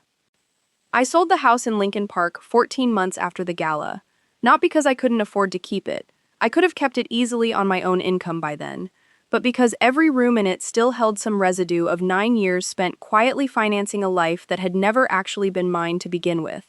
And I purchased, instead, a smaller but entirely paid-for townhouse in the West Loop, 3 bedrooms, exposed brick, floor-to-ceiling windows overlooking a street, lined with the kind of restaurants I had never once had the leisure to actually enjoy during my marriage, because I had always been too busy either working or managing the quiet emotional labor of an extended family that had never once managed anything of their own. I furnished it slowly, deliberately, room by room, over the better part of a year, choosing every piece myself, for the first time in my adult life, without a single conversation about whether it fit the bellwether aesthetic, a phrase Diane had used at least 11 times over 9 years to override choices I would otherwise have made in our shared home. I want to tell you about my grandmother's earrings one more time, because I think they carry the weight of this entire story in a way that a courtroom document never fully could. The $121,400 that had been drained from that municipal bond fund, my grandmother's inheritance, was fully recovered, with court-ordered interest, 11 months after the gala, the final payment landing in my new account on a Thursday afternoon in March. I did not spend a single dollar of it on anything practical. I used it instead to establish a small scholarship fund at the university where I studied accounting, named for my grandmother, awarded annually to a first-generation student, the kind of student who, like 25-year-old me at a hospital gala all those years ago, might otherwise never quite believe she belongs in a room simply because nobody in her family got there first. I think about that scholarship more than I think about almost anything else that came out of this entire experience, because it is the one piece of this story that turned something stolen into something that will keep giving, quietly, for years after every other name in this story has been forgotten by everyone except the people who lived it.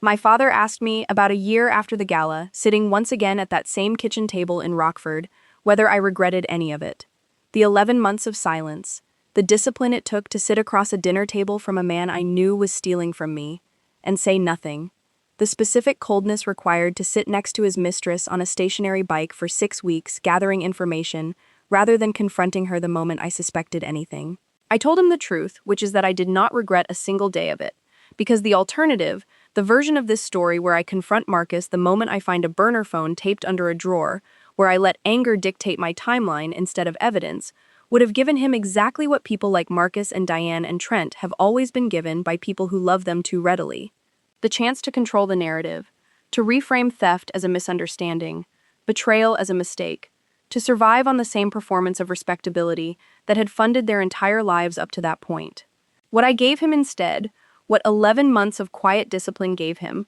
was the one thing his entire family had never once had to face in 3 generations of living beyond their means. Consequences that were documented, verified, time-stamped, and impossible to talk their way out of. I think about the woman I was at 25, at that hospital gala, dazzled by a last name and a rented tuxedo, and I think about the woman I am now, 35 years old, a named partner at the firm I gave 9 years of 80-hour weeks to, sitting in a townhouse I chose every single piece of furniture in myself. And I think the lesson I would want to leave you with tonight is this. The people who tell you that you are not qualified, that you are not built for the pressure, that someone else has a more natural way with people than you do, are very often the exact same people who have spent years quietly depending on the thing they claim you lack. Pay attention to who is doing the actual work in your life, and who is simply performing the confidence of having done it. Because somewhere in your own story, right now, there might be a version of a burner phone taped under a drawer, waiting for you to notice the brittle sound of a rubber band that has gone old with time, and when you find it, I want you to remember that the loudest reaction is never the most powerful one. The quiet ones, the documented ones, the ones built one trace dollar at a time, are the ones that actually win. So let me ask you this, before we go any further tonight, how many of you have already smiled at someone while quietly doing the exact math on how badly they were about to lose? Before I close this out completely, I want to go back and give you a few more specific scenes I skipped over. Because when I've told pieces of this story before, in smaller conversations, people always ask me for more detail on exactly how consistent these people were. How the same traits kept showing up again and again in ways that, looking back, I should have recognized as patterns years earlier instead of isolated incidents I kept excusing one at a time.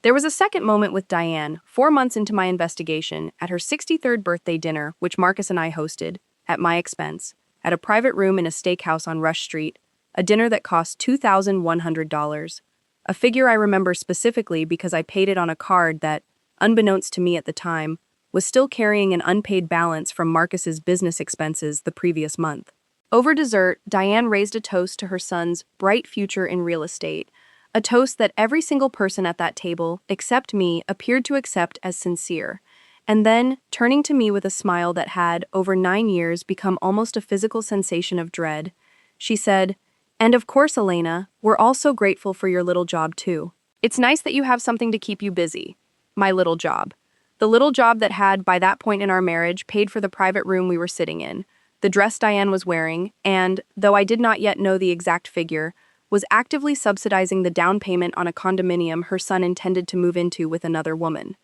I smiled, I raised my own glass. I said, "Happy birthday, Diane," and I filed the comment away in the same mental spreadsheet where I filed everything else that family ever said to me. A spreadsheet that, 11 months later, would have a very different final column than anyone at that table could have imagined. There was a second moment with Trent as well, this one only 6 weeks before the conference room meeting where Gerald told me I wasn't qualified, at a firm strategy retreat in Lake Geneva, Wisconsin, where I watched Trent present a client acquisition analysis to a room of senior partners that I recognized, almost line for line, as a modified version of a framework I had personally developed 2 years earlier for a different client pitch. A framework Trent had access to only because I had shared it with him directly, in confidence, as a mentorship gesture, 6 months into his employment at the firm, hoping it might help him find his footing. He did not credit me. He did not so much as glance in my direction while presenting it as his own original thinking, and afterward, at the bar, when I mentioned, lightly, that the framework looked familiar, Trent laughed and said, "Come on, Elena, ideas evolve, you can't really own a spreadsheet structure," a sentence that told me, with total clarity, that entitlement was not a trait Trent occasionally displayed under pressure. It was the fundamental operating system he had been running his entire adult life. There was a second moment with Amber, 5 months into my investigation. This one not at the spin studio, but at the firm's own holiday party. An event I had, once again, personally organized, where I watched Amber, dressed in a red dress I would later learn cost close to $800. Money I now understand had almost certainly come from the same diverted funds I was tracing. Work the room of senior partners with a specific, practiced charm, laughing at jokes a beat too enthusiastically, touching forearms a moment too long, the exact behavior pattern of someone who has learned, through repeated success, that opportunity responds reliably to a certain calibrated performance of warmth. And I watched Gerald Whitfield introduce her, at one point to a visiting client as one of our brightest young marketing minds. A compliment I have no doubt Amber had spent considerable effort cultivating, entirely separate from and in addition to whatever she was simultaneously cultivating with my husband on a burner phone taped under a desk drawer 4 miles away.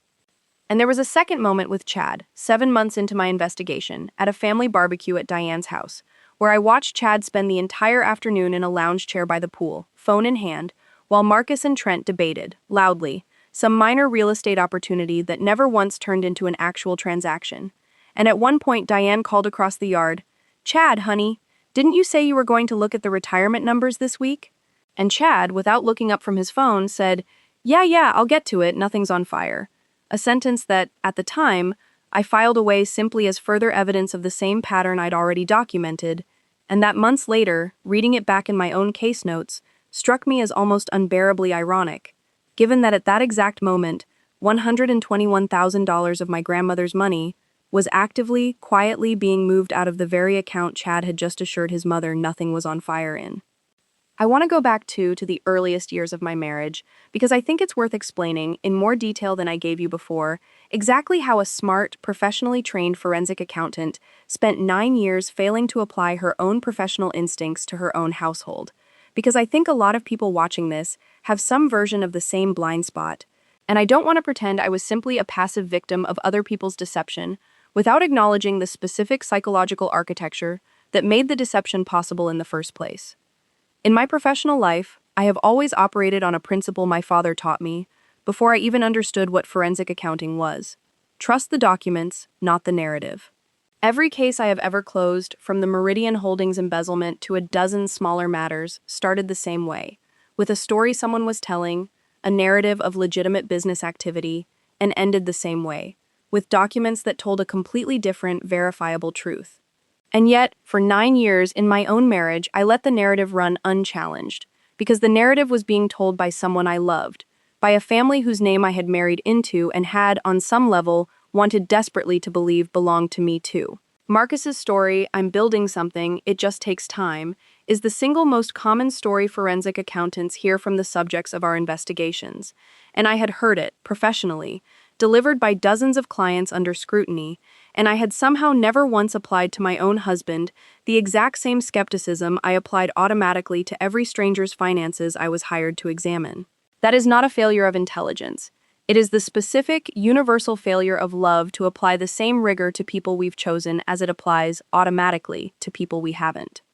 I think, too, about the specific mechanics of how this family maintained its performance of wealth for so long, because I think it explains something important about why nobody, including me, questioned it sooner. The Bellwether name still meant something in certain rooms in Chicago, a hospital wing, a scholarship fund established by Marcus's grandfather in the 1960s, a specific pew at a specific church that had been the Bellwether pew for 3 generations, and that residual social capital, built by people who were long dead by the time I met Marcus, functioned like a line of credit that never quite ran out. Because nobody in Chicago society actually checks whether the family behind a legacy name still has the money to back it up. Diane understood this instinctively, in the same way a magician understands misdirection. As long as the surface performance remained consistent, 3 Chanel suits worn in careful rotation, a home in Winnetka regardless of what percentage of its value was actually mortgaged, an unwavering insistence on certain rituals of status, nobody looked closely enough at the actual numbers to notice that the foundation beneath all of it had been hollow since 2014. I was for 9 years both a witness to this performance and, without ever fully realizing it, its primary financier, and I think the hardest thing I have had to make peace with, harder even than the affair, harder even than the theft, is the fact that I spent 9 years subsidizing a lie I had the professional training to see through, and simply chose, out of love and a specific desperate desire to belong, not to look at too closely. I want to walk you through a few more specific technical details of how I actually traced this money, because I've gotten enough comments on previous videos asking for the how rather than just the what, and because I think the how is actually the most useful part of this story for anyone watching who might be sitting in their own kitchen right now, quietly suspecting something they haven't yet had the courage or the tools to confirm. The first technical tool I used was something called a transaction reconciliation matrix, a spreadsheet structure I use professionally on every single forensic case, where every dollar that leaves an account has to be matched, one-to-one, against a corresponding verifiable destination, and any dollar that cannot be matched gets flagged in red and investigated individually until it either resolves into something legitimate or does not. In my own household finances, applying this matrix retroactively across 36 months of statements, I found in the very first week of doing this properly rather than glancing at balances the way most people do, 11 transactions in a single quarter that I could not immediately explain. Transactions ranging from $400 to $6,100, each one memoed vaguely as transfer or payment, each one just small enough, individually, to escape notice in the ordinary course of a busy life. And it was only when I laid all 11 of them out next to each other in a single column that the pattern became undeniable. They were arriving, with almost metronomic regularity, on the 14th of every month, the same day, month after month, a level of consistency that no legitimate, irregular business expense would ever actually produce.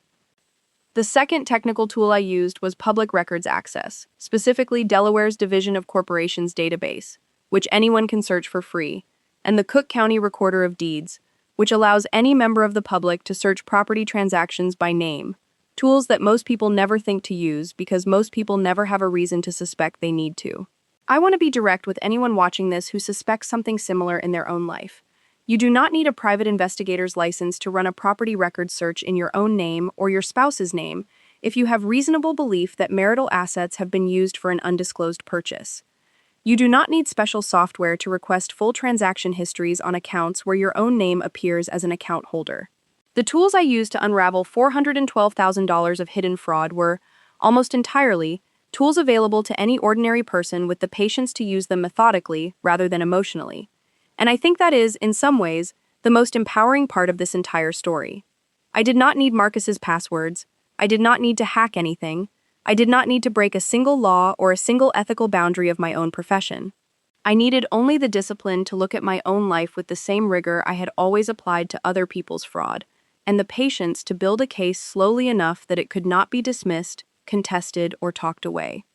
The third technical tool, and this is the one I think people underestimate the most, was simply time itself, used deliberately rather than let to pass by accident. 11 months feels, when you are living inside it, like an unbearably long time to sit on knowledge this devastating without acting on it. And I will not pretend that every single night of those 11 months felt calm or controlled, because there were nights, particularly in the 4th and 5th months, after I had confirmed Amber Reyes's name but before I had traced the condominium purchase, when I sat alone in my home office at 2 in the morning and felt something very close to despair. A specific hollow feeling of having built an entire adult life on a foundation that had never actually existed. But I learned over those 11 months that time used deliberately, as a tool for gathering irrefutable evidence, is fundamentally different from time simply passing while you wait for clarity to arrive on its own. Every single night I spent building that 14-column spreadsheet instead of confronting Marcus in the heat of discovery was a night that strengthened a case that would eventually put a federal indictment behind my suspicions,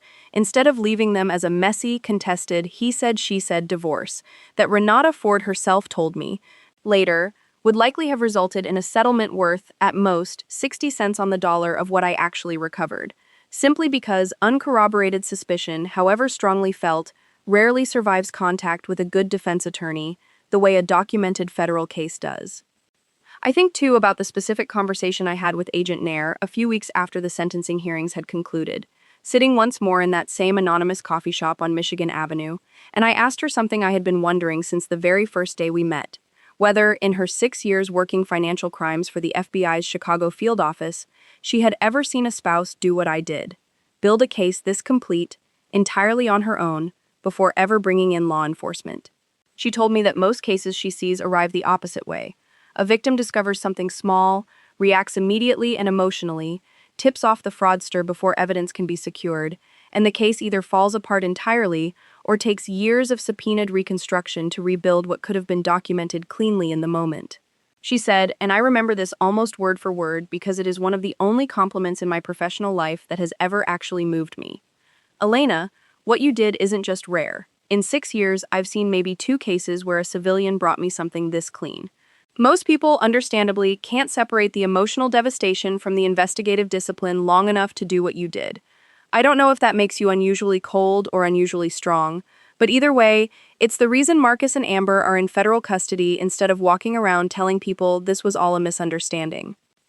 I have thought about that question, cold or strong, more than almost any other single sentence anyone has said to me since that night at the gala, and I think the honest answer is that it is not really a choice between the two. It is a specific skill, the same skill I spent 9 years developing professionally, applied, for the first time, to a fire burning in my own house rather than someone else's, and I think anyone who tells you they could never do what I did has simply never had to. Grief and precision are not opposites. I grieved the marriage I thought I had for the entire 11 months I was building the case against the marriage I actually had. I grieved it quietly, in the specific unglamorous way that looks, from the outside, like nothing more than a woman calmly eating dinner across from her husband. But underneath that calm, I promise you,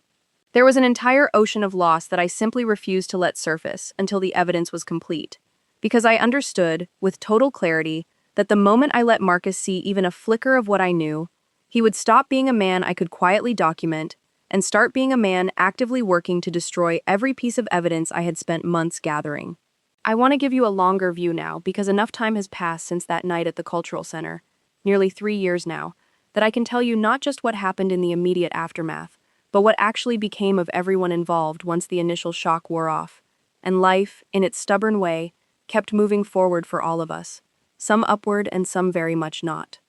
Marcus was released from the federal facility in Wisconsin 14 months into his 18-month sentence, receiving credit for good behavior, and he moved, upon release, not back to Chicago, but to Rockford, of all places, my hometown, a detail I learned entirely by accident from a former colleague who spotted him working the counter at an auto parts store on East State Street. A job that pays, according to public listings for similar positions in that area, somewhere between $17 and $19 an hour, a considerable distance, in every sense of the word, from a man who once told an entire dinner party that he was between developments, while his wife's forensic accounting salary covered every single bill in $1 million house. His 5 years of supervised release require him to maintain steady employment and report regularly to a federal probation officer, a level of financial and personal oversight that I think about, sometimes, with an irony so complete it almost makes me laugh, given that the entire reason he is under that oversight is that he spent years believing he could move money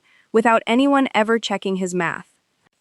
Amber Reyes, after completing her 6-month sentence and her restitution obligations, relocated to Indianapolis, according to the same mutual acquaintance from the Spin Studio, who still occasionally passes along updates neither of us particularly asked for, where she works, as of the most recent information I have, in an administrative role at a mid-sized insurance company. A role that, based on standard compensation for that position and that market, likely pays somewhere in the vicinity of $52,000 a year, roughly a quarter of what she believed she was building toward on a stationary bike 3 years ago when she told me things were finally getting to a place where things felt stable. I do not know whether she and Marcus have remained in contact since his release. I have made a deliberate choice not to find out, because that particular piece of information, unlike everything else in this story, no longer serves any purpose in my life except idle curiosity, and I have found, over the last 3 years, that idle curiosity about people who tried to destroy me is a habit worth breaking as thoroughly as any other. Trent Bellwether, after his brief stint as a business development consultant at the small firm nobody in the industry had heard of, was let go from that position roughly a year later, according to Caroline, who continues to send me updates I have stopped responding to but have also, admittedly, stopped fully blocking, out of some combination of morbid curiosity and an accountant's inability to leave a case file permanently unclosed. Trent has, since then, moved through 2 additional short-term positions, each one described on his LinkedIn in increasingly vague and inflated language. Strategic growth advisor, independent business consultant, phrases that I recognize, with the specific clinical precision of someone who has spent a career identifying exactly this pattern in fraudulent business filings, as the language of a man whose actual professional standing has been declining steadily since the night his promotion was announced, and immediately, publicly unraveled in the same breath. Diane Bellwether's rental apartment in the far suburb she once described as temporary has, 3 years later, become simply her address, and according to Caroline, Diane has not attended a single Winnetka social event since her country club membership lapsed. A total social erasure that I understand, from people who knew her socially before all of this, has been the single most devastating consequence of the entire ordeal for her personally. More devastating, in her own words to Caroline, than her son's prison sentence. A detail that tells you everything you need to know about where Diane Bellwether's actual priorities sat for the entire 9 years I knew her.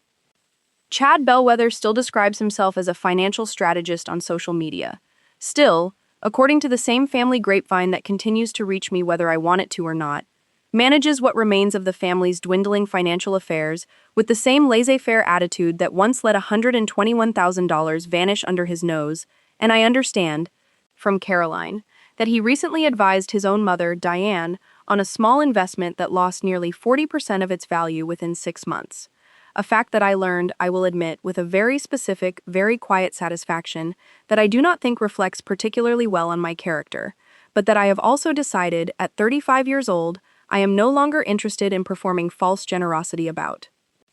As for me, 3 years out from that night at the Cultural Center, I am, by every measure that actually matters to me, doing better than I ever did during 9 years of marriage to a man who never once asked me a real question about my work, my ambitions, or my exhaustion, because he was too busy performing a life he had never actually built.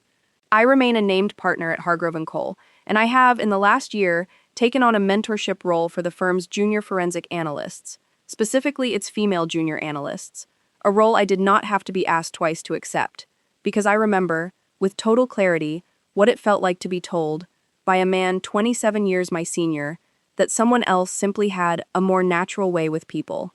A phrase I now recognize as one of the most common weapons used against competent women in professional spaces, dressed up as an observation about personality when it is, in fact, almost always a euphemism for someone else's willingness to network, flatter, and perform confidence, rather than actually deliver results. I have not remarried. I have, over the last 18 months, been quietly seeing someone, a structural engineer named David Okonkwo, 38 years old, a man I met, appropriately enough, through my father, at a bar association dinner where David happened to be seated at the same table. A man whose defining quality, as far as I can tell after 18 months of careful, deliberate observation, the same careful observation I now apply to everything and everyone in my life, is an almost boring consistency.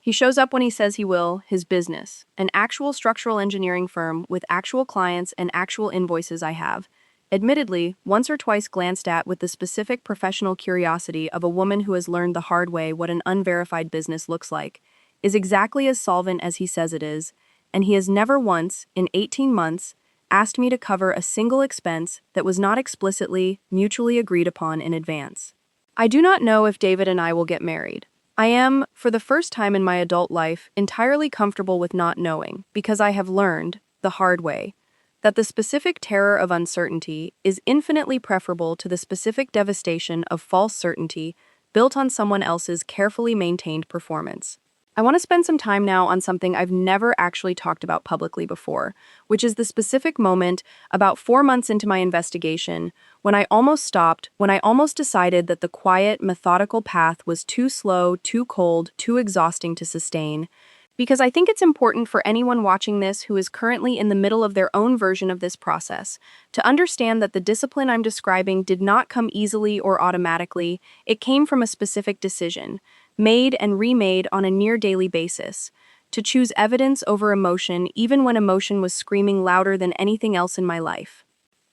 It happened on a Tuesday night, 4 months in, 3 weeks after I had confirmed Amber Reyes's name on the Delaware filing, but before I had traced the condominium purchase. When Marcus came home late, smelling faintly of a perfume I did not wear, and kissed me on the forehead, and asked, with what I now understand was a specific practiced casualness, whether I had given any more thought to maybe taking some time off work, just to focus on us for a while. I understood in that moment, standing in my own kitchen, that Marcus was beginning to lay the groundwork for a story he intended to tell later. A story in which my long hours at the firm, not his affair, not his theft, were the reason our marriage was struggling, and something in me, for the first time in 4 months, wanted very badly to simply scream the truth at him right there in the kitchen, to watch his face collapse in real time instead of waiting for a courtroom or a federal indictment to do it for me. I did not do that. I went upstairs instead, sat on the edge of the bathtub with the water running so the sound would cover anything I needed to say out loud, and I called my father, and I told him I did not know if I could keep doing this,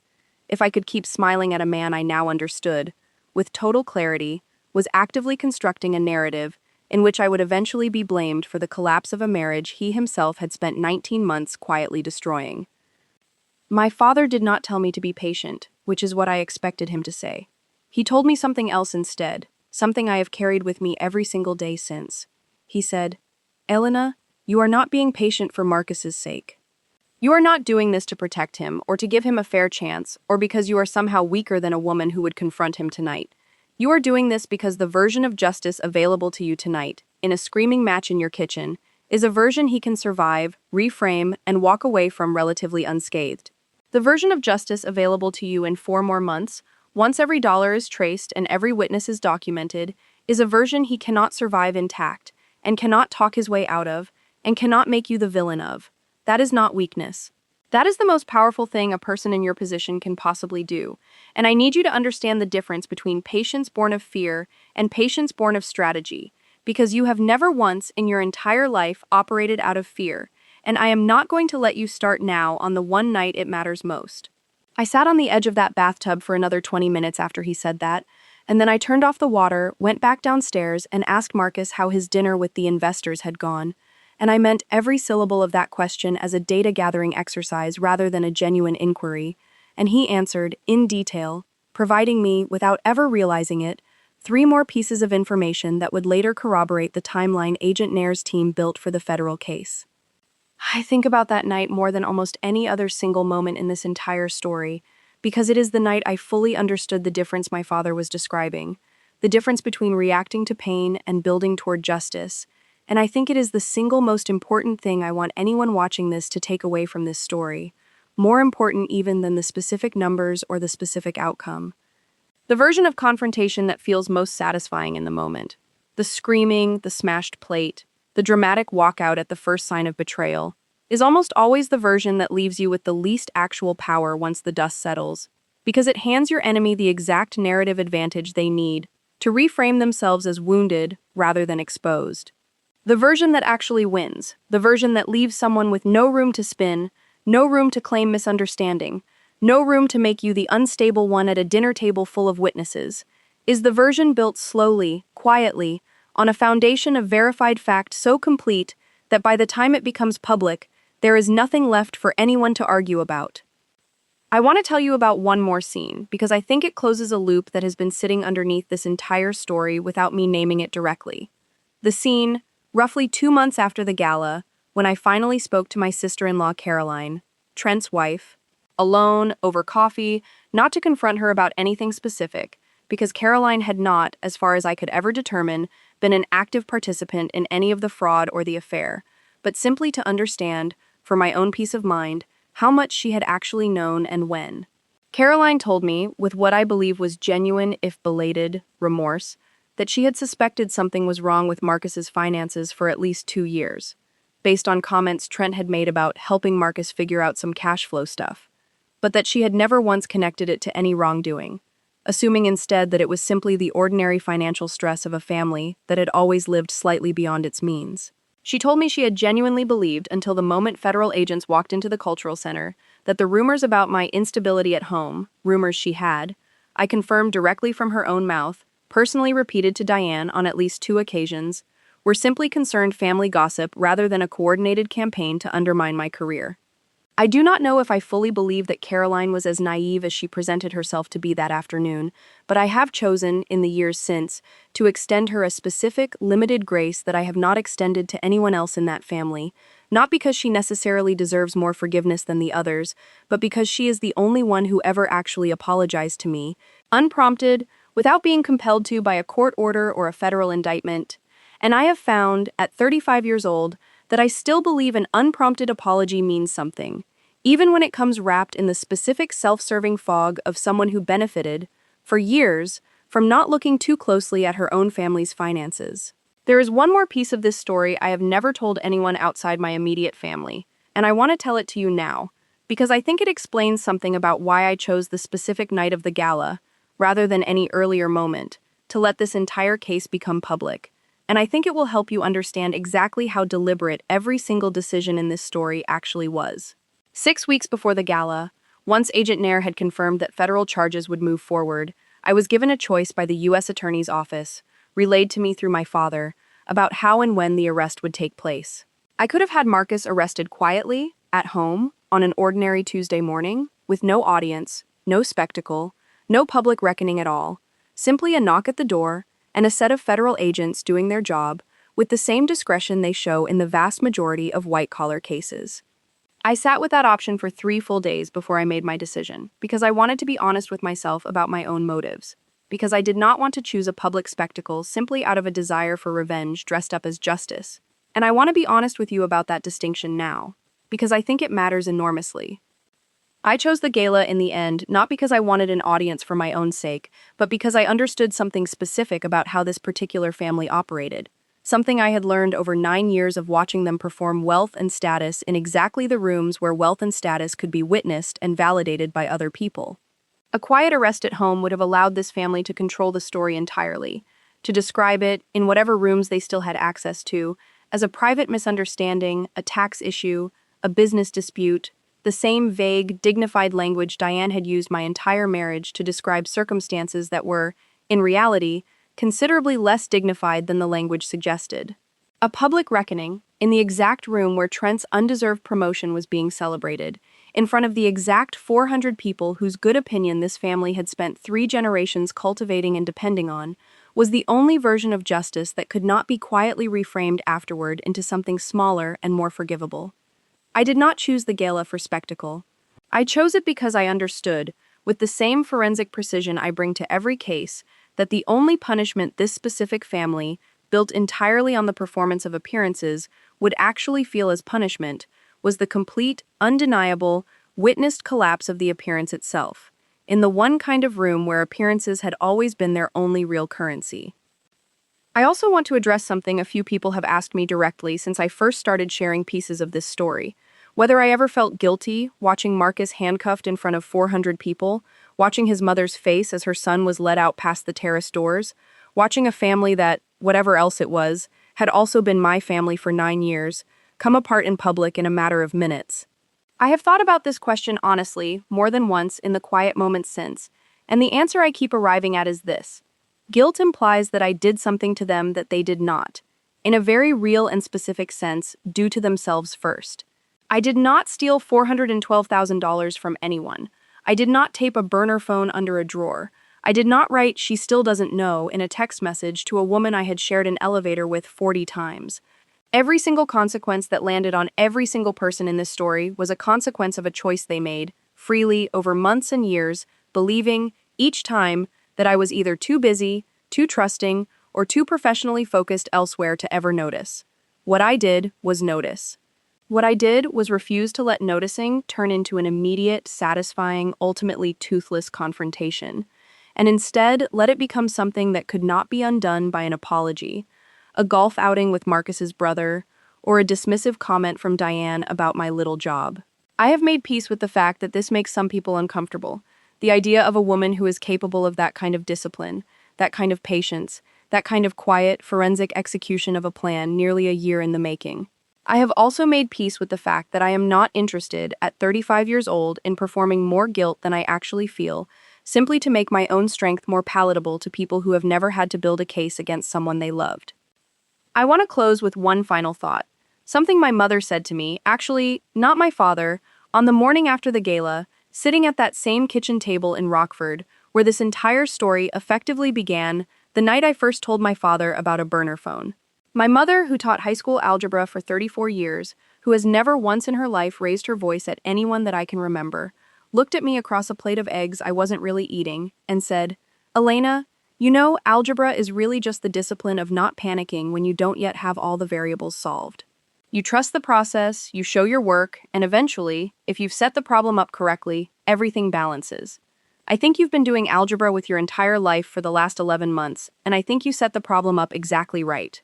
I have thought about that sentence almost every single day since, because I think it is the truest possible description of what this entire story actually was. Not an act of vengeance, not a dramatic reinvention, but a very long, very patient equation, worked out one verified variable at a time, until every single unknown resolved into something that could finally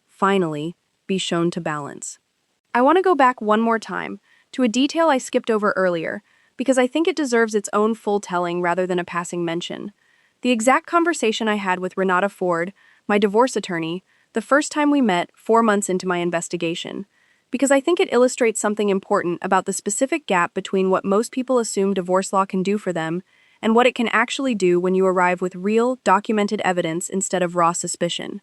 I remember sitting in Renata's office on the 34th floor of a building on LaSalle Street, a corner office with a view of the river that reminded me, uncomfortably, of the conference room where Gerald Whitfield had told me I wasn't qualified for my own promotion. And I remember Renata, 60 years old, silver bob, reading glasses perched at the end of her nose, flipping through the first draft of my spreadsheet. Not yet complete, just the 18 transfers I had identified at that point, totaling $118,000, and asking me a single question that I have thought about often since. "Elena, why are you here talking to me before you've gone to the police or the FBI?" Most of my clients come to me the other way around, after the discovery, in the heat of it, wanting to file immediately. I told her the truth, which was that I did not yet have enough to file anything, that I suspected there was more, and that I wanted her guidance on how to structure my continued documentation so that whatever I eventually built would hold up not just in a divorce proceeding, but potentially in a criminal referral as well. Renata took her glasses off, set them down on the desk, and said, "In 31 years, I have had exactly one other client come to me this way, this early, this deliberately. She recovered every single dollar her husband had hidden, plus sanctions. I suspect you're going to do the same, and I suspect it's going to take you considerably longer than most people have the patience for. And I want you to know, right now, before we go any further, that I will support that timeline completely, because it is exactly the right one." I also want to tell you about a specific exchange with Agent Nair that I left out earlier, because I think it's one of the more human moments in an otherwise very procedural, very forensic story. About 2 months into working together, after I had handed over the completed spreadsheet documenting all 37 transfers, Agent Nair asked me, almost offhandedly, over coffee, whether I had ever considered a career change, whether forensic accounting firms like mine ever hired people with exactly this specific combination of patience and precision for something closer to what she did. I told her, honestly, that I had built my entire adult identity around finding other people's hidden money, and that the idea of doing the same work for a living, formally, rather than as an 11-month act of personal survival, had genuinely never occurred to me before that exact conversation.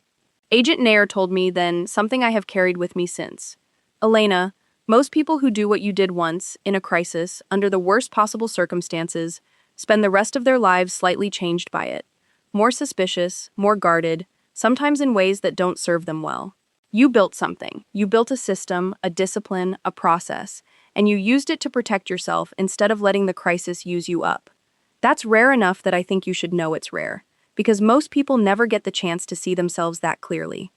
I have thought about that conversation as much as almost any other in this entire story, because it is the moment I first understood that what I had done was not simply survive a betrayal. It was demonstrate to myself, in the clearest possible terms, exactly what I was capable of when everything I loved was on the line. A demonstration I do not think I would ever have had the occasion to witness in myself under any less devastating set of circumstances.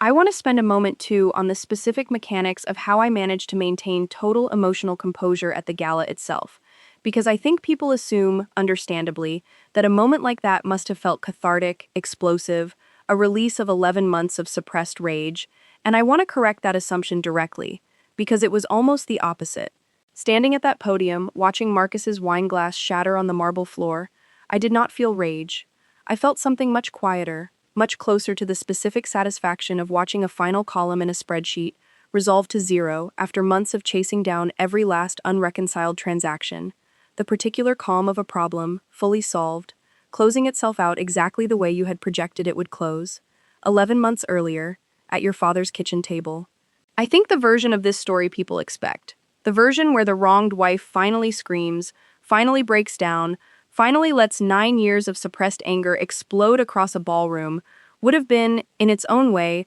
a kind of victory for Marcus, because it would have confirmed the exact narrative he and his family had spent months quietly constructing, that I was the emotional, unstable one, that my instability at home had been a real thing all along, rather than a fabrication designed to justify handing my promotion to someone who had never earned it. My calm, that night, in that emerald gown, holding my grandmother's earrings against my ears, was not the absence of feeling. It was the single most powerful thing I had left to give that room, because it denied every single person watching the satisfaction of seeing me become the story they had already decided to tell about me.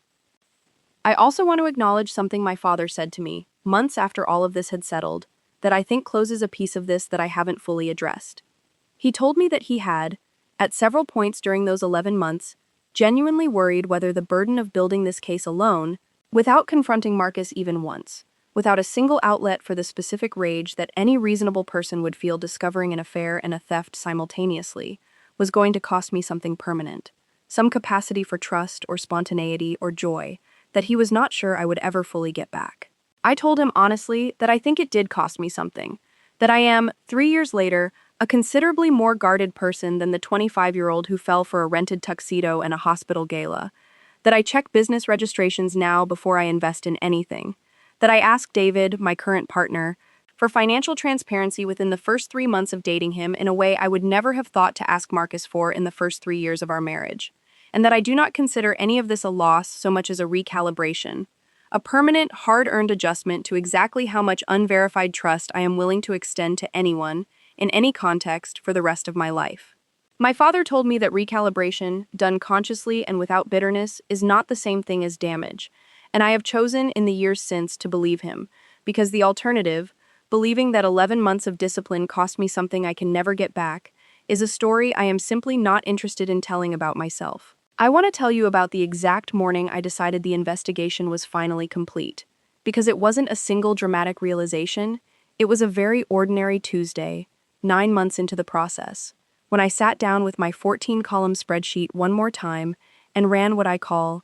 professionally, a closure check, a final pass where I ask myself, for every single dollar in the file, whether I could defend that specific number, in that specific column, in front of a hostile cross-examining attorney, without a single moment of hesitation. I went through all 231 days of transaction history, one final time that morning, coffee going cold beside my laptop, verifying that every wire transfer traced to Meridian Sunrise Holdings, every payment routed through the joint investment account Chad barely glanced at twice a year, every dollar of my grandmother's inheritance that had ended up in Amber Reyes's private wealth account was backed by a document I could produce, a date I could confirm, and a destination I could independently verify through public records or account statements I had legal access to as a joint holder. It took me 4 hours that final morning, and at the end of it, I did something I had not let myself do for 9 months. I closed the laptop, walked outside, and sat on the back steps of a house I had paid for entirely alone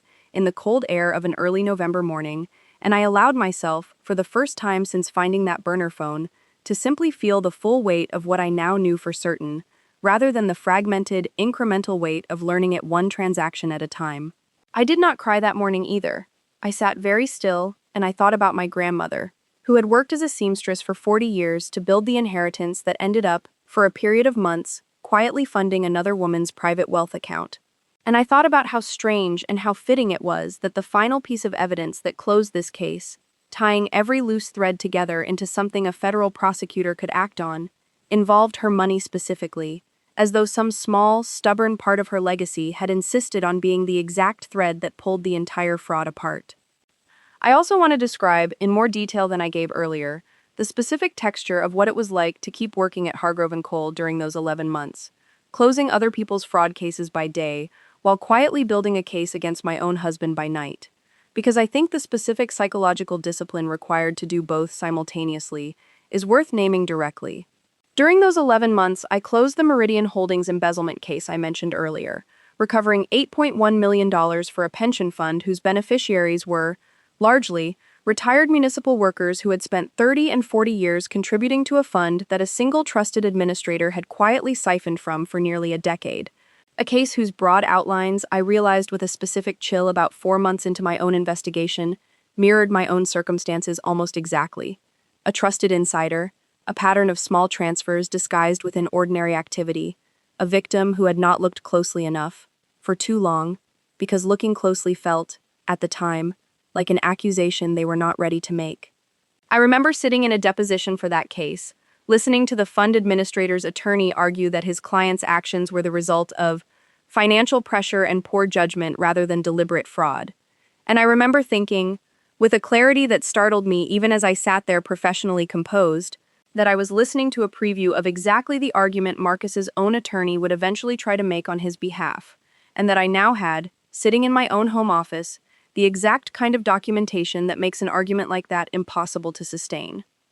There is one more scene I want to give you, because I think it belongs near the end of this story rather than buried in the middle of it. The conversation I had with Gerald Whitfield, roughly a year after the gala, several months into his early retirement, when he reached out to me directly, asking to meet for coffee, a request I almost declined before deciding, out of the same forensic curiosity that has defined most of my decisions in this story, that I wanted to hear whatever he had to say. Gerald looked older than I remembered, smaller somehow, sitting across from me at a coffee shop not far from the old office, and he told me, without much preamble, that he had thought about that conference room conversation, the one where he told me I wasn't qualified, more times in the past year than he could count,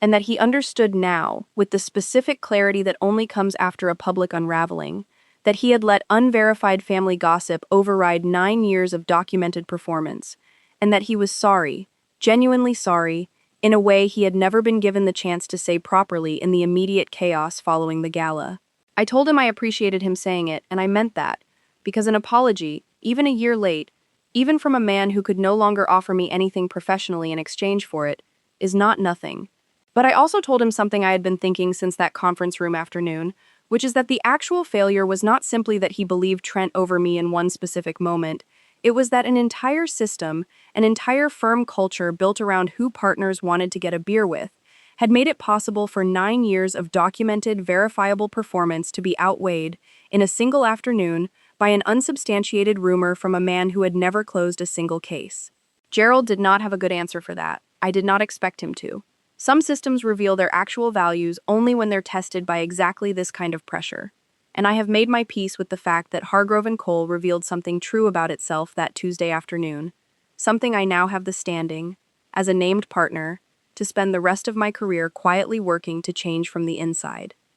I want to tell you, too, about the specific moment I decided to start sharing pieces of this story publicly at all, because for the first year after the gala, I told almost no one outside my immediate family and my legal team the full details of what had happened, partly out of an ongoing federal case that limited what I could discuss, and partly, I think, because I was still processing exactly what I had lived through and did not yet trust myself to tell it without either minimizing it or turning it into something more dramatic than it actually needed to be. It was David, actually, my current partner, who first suggested, gently, over dinner about 8 months into us dating, that the specific discipline I had shown, the 11 months of quiet forensic patience, was not just a personal survival story. It was a genuinely useful blueprint for anyone who suspected something wrong in their own life and did not know how to move from suspicion to actionable, defensible proof. I resisted the idea for several more months, uncomfortable with the specific vulnerability of narrating my own worst year to strangers. But eventually, I came around to a version of what my mother had said at that kitchen table,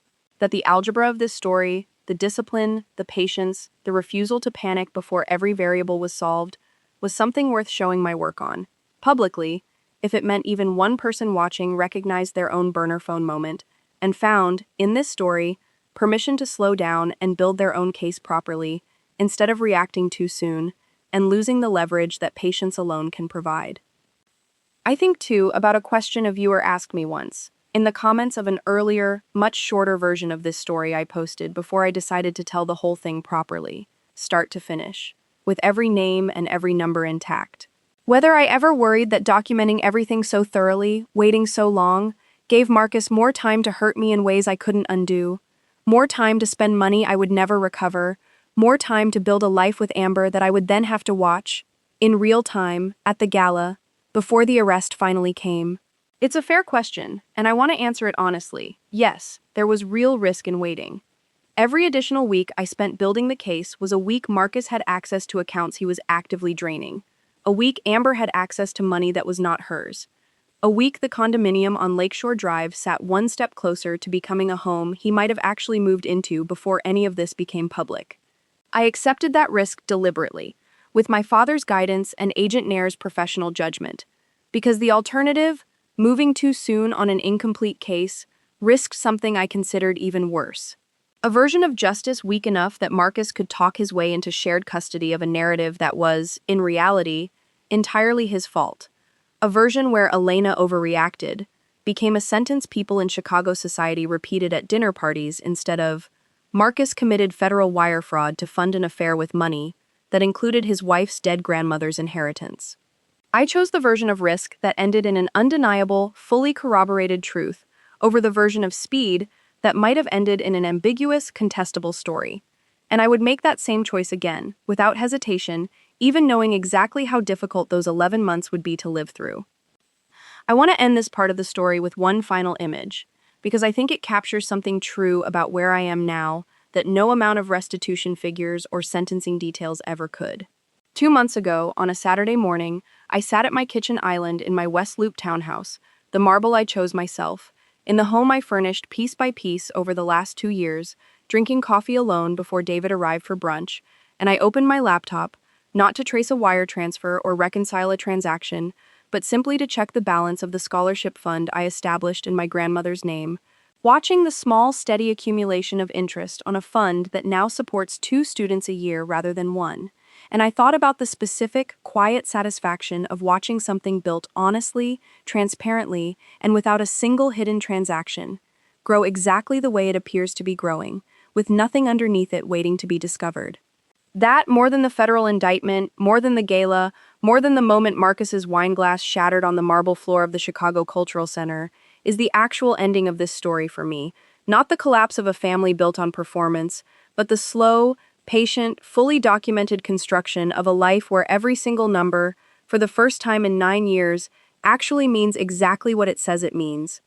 There's one more detail I want to give you before I let this story end the way these stories are supposed to end, and it's about the exact final accounting, the number I promised you at the very beginning of all this, because I think you deserve the complete ledger, not just the highlights. Of the $412,618 originally diverted, $291,000 was recovered directly through federal restitution, tied to the wire fraud conviction, paid by Marcus in structured payments deducted automatically from his wages. First at the auto parts store on East State Street, and now, as of 6 months ago, at a slightly better paying position at a regional distribution warehouse. A job that pays closer to $22 an hour, still a fraction of what he once claimed to earn as the managing director of a company that never filed a single annual report. The remaining $121,400, my grandmother's inheritance, was recovered in full from Amber Reyes's restitution obligations, the final payment landing, as I mentioned, on a Thursday in March,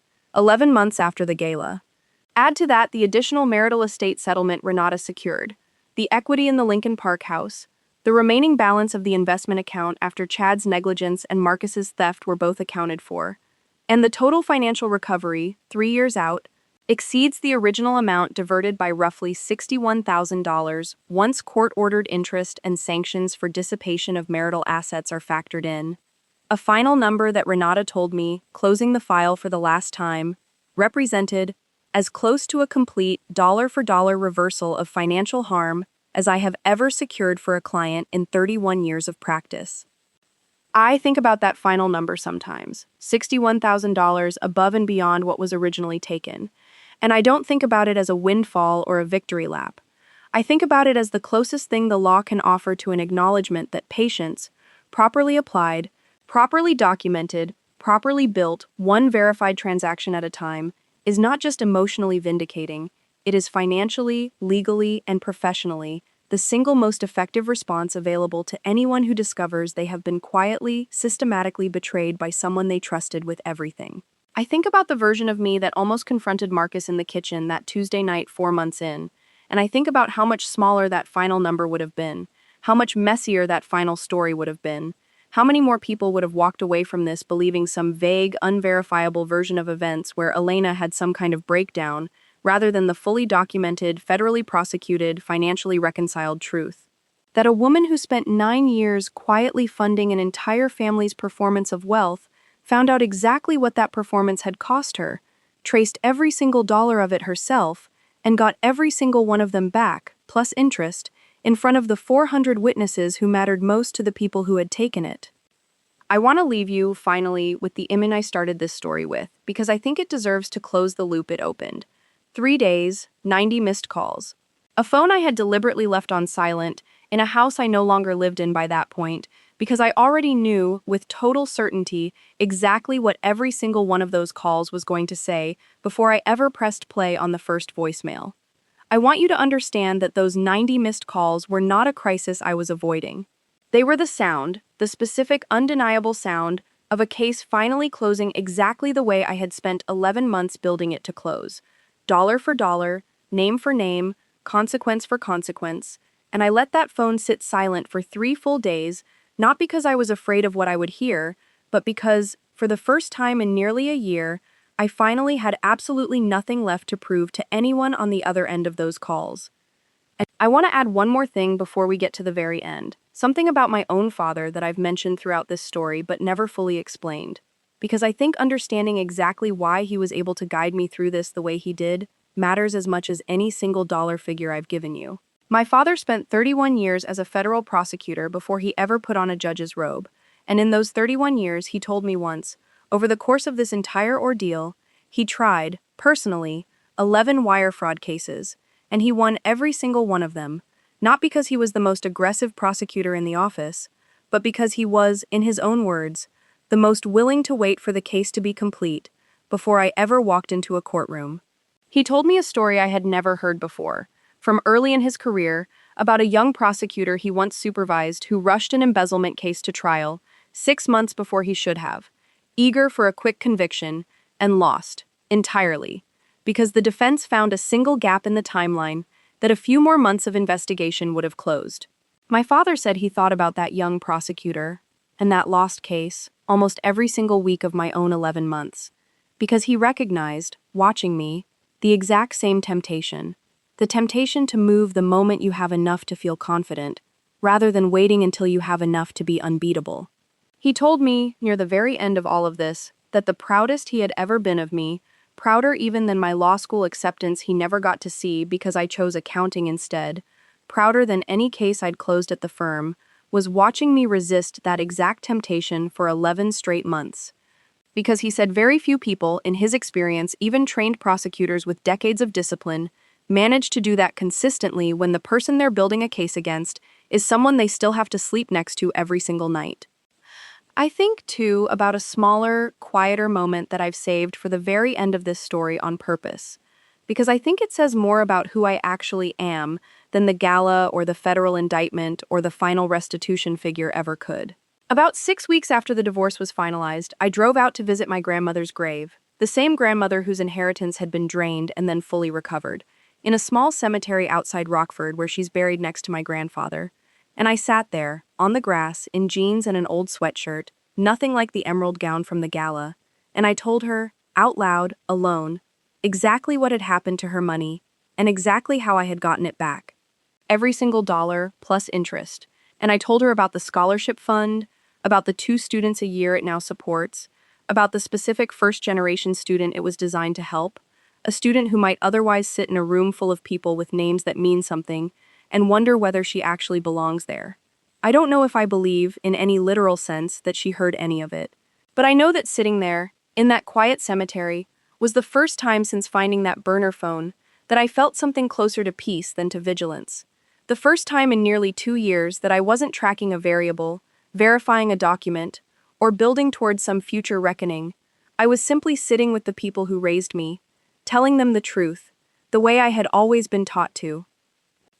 I want to go back, briefly, to something I noticed only much later, reviewing my own case notes almost a year after the gala, preparing to speak about all of this for the first time in any organized way, a detail that had been sitting in my spreadsheet the entire time without me ever fully registering its significance. The very first of the 11 months of my investigation, the very first transfer I identified, the $400 payment that seemed too small to matter, had landed in the Meridian Sunrise Holdings account on the exact same date, down to the day, that Trent Bellwether had been hired at Hargrove & Cole at my recommendation. I do not think that timing was a coincidence, though I have never been able to prove a direct causal link, and Agent Nair's team focused narrowly on the wire fraud charges that could actually be proven beyond reasonable doubt, never pursued it as a separate line of inquiry. But I have come to believe, in the years since, that Marcus's theft and Trent's campaign against my career were not two separate betrayals that happened to occur in the same family during the same period of time. They were, in some sense, the same betrayal, executed on two fronts simultaneously.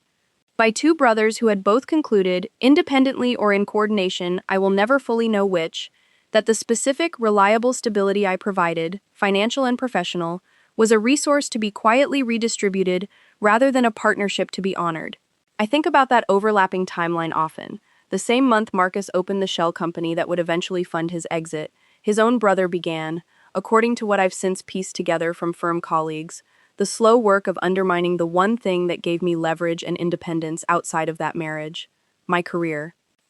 I want to also acknowledge something about my own profession that this entire experience taught me, something I now teach explicitly to the junior analysts I mentor at the firm, a lesson that goes beyond any single case file. The single most common mistake forensic accountants make, professionally, is assuming that fraud announces itself through large, dramatic numbers, when in reality, the vast majority of the fraud I have ever successfully traced,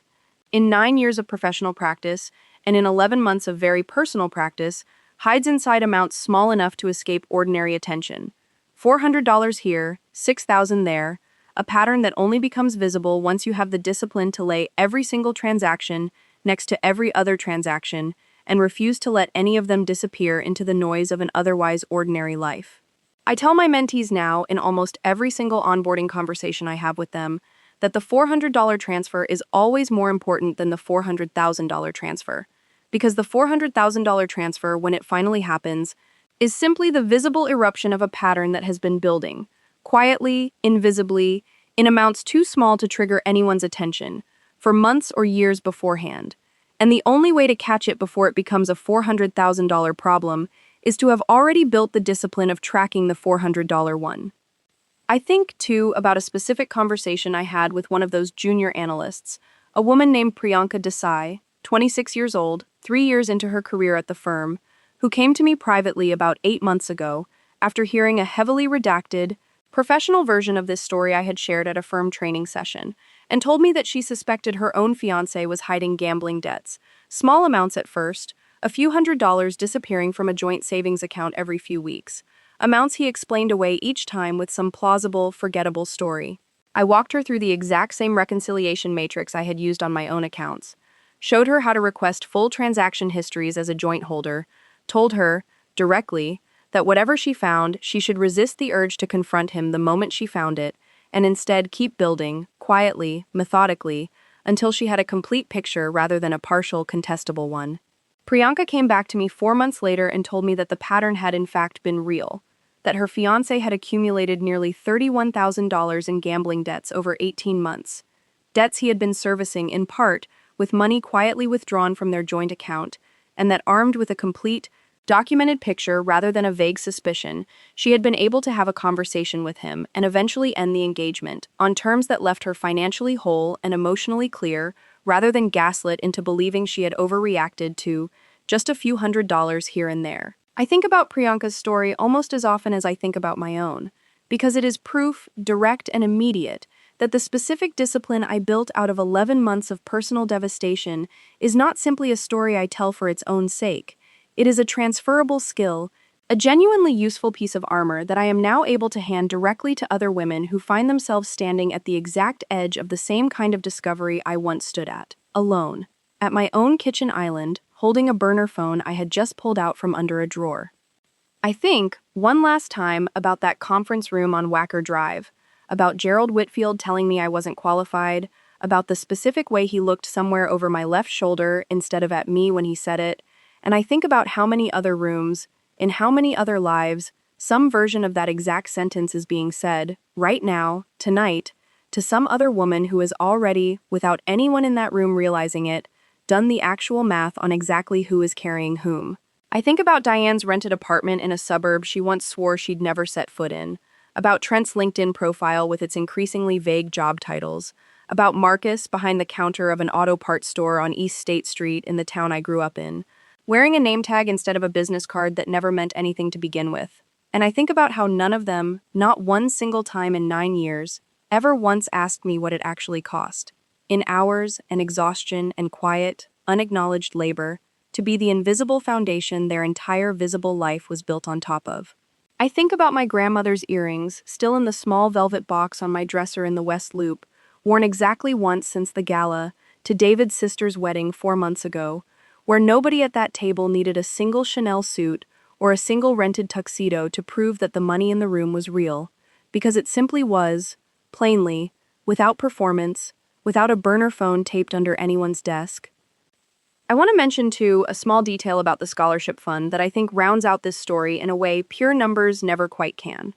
The first recipient, 3 years ago, was a 19-year-old accounting student named Fatima Al-Rashid, the daughter of a hotel housekeeper on Chicago's South Side, a young woman who had never once set foot in a room like the Cultural Center before she was invited, this past spring, to a small donor reception where I met her in person for the first time, and when I asked her what she planned to do with her degree, she told me, without a trace of hesitation, that she wanted to become a forensic accountant, specifically the kind who finds the money people think nobody's smart enough to notice is missing. A sentence she had no idea was, almost word for word, the exact way I have described my own job at dinner parties for the better part of a decade.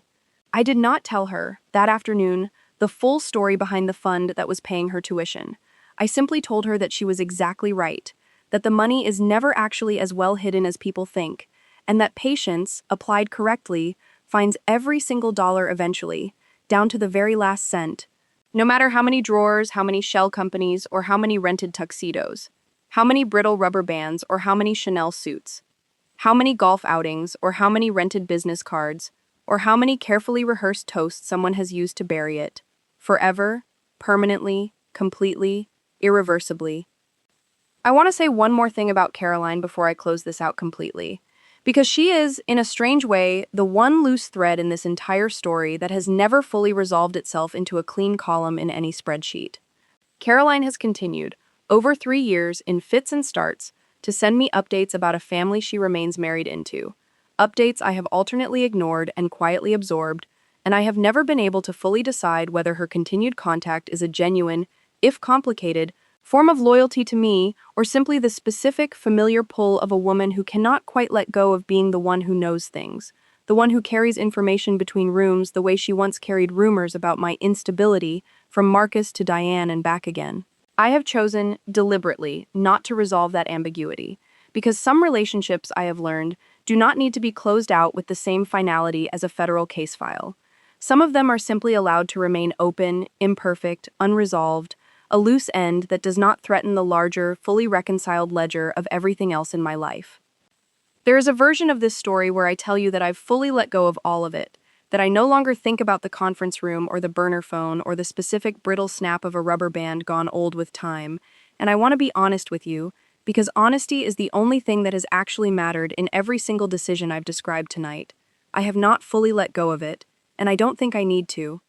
I think about it the way I think about any closed case file at the firm, not with pain anymore, but with a kind of permanent, professional clarity, filed exactly where it belongs, available to reference whenever I need to remind myself exactly what I am capable of, when everything I love is on the line. I checked, 2 nights ago, almost without meaning to, the balance in the scholarship fund one more time, the way some people check a bank account out of habit rather than need, and I sat there in the quiet of my own kitchen, in a house with nothing hidden in any drawer, and I thought about how strange it is that the worst year of my life produced the most honest ledger I have ever kept. And I was still sitting there, coffee gone cold, when my phone buzzed with a text from Caroline, the first one in weeks, and it said 4 words that made my stomach drop, in a way nothing since the gala had managed to. You need to see, and the screen cuts to black before you ever find out what Caroline needed her to see. Because if you've sat through all of this with me, the burner phone, the 11 months, the gala, the 90 missed calls, you already know exactly the kind of woman who doesn't open a text like that without finishing her coffee first. And you already know exactly where to find out what happened next. It's the next video queued up on your screen right now, about the woman who found a second phone, not a burner this time, an old work phone, in a box in her mother-in-law's attic. And if you've made it this far in this one, sitting through every single dollar, every single name, every single quiet, patient month, I think you've already proven you're exactly the kind of person who needs to know how that one ends too. So go ahead and hit subscribe before you tap over, because you and I both know you were always going to.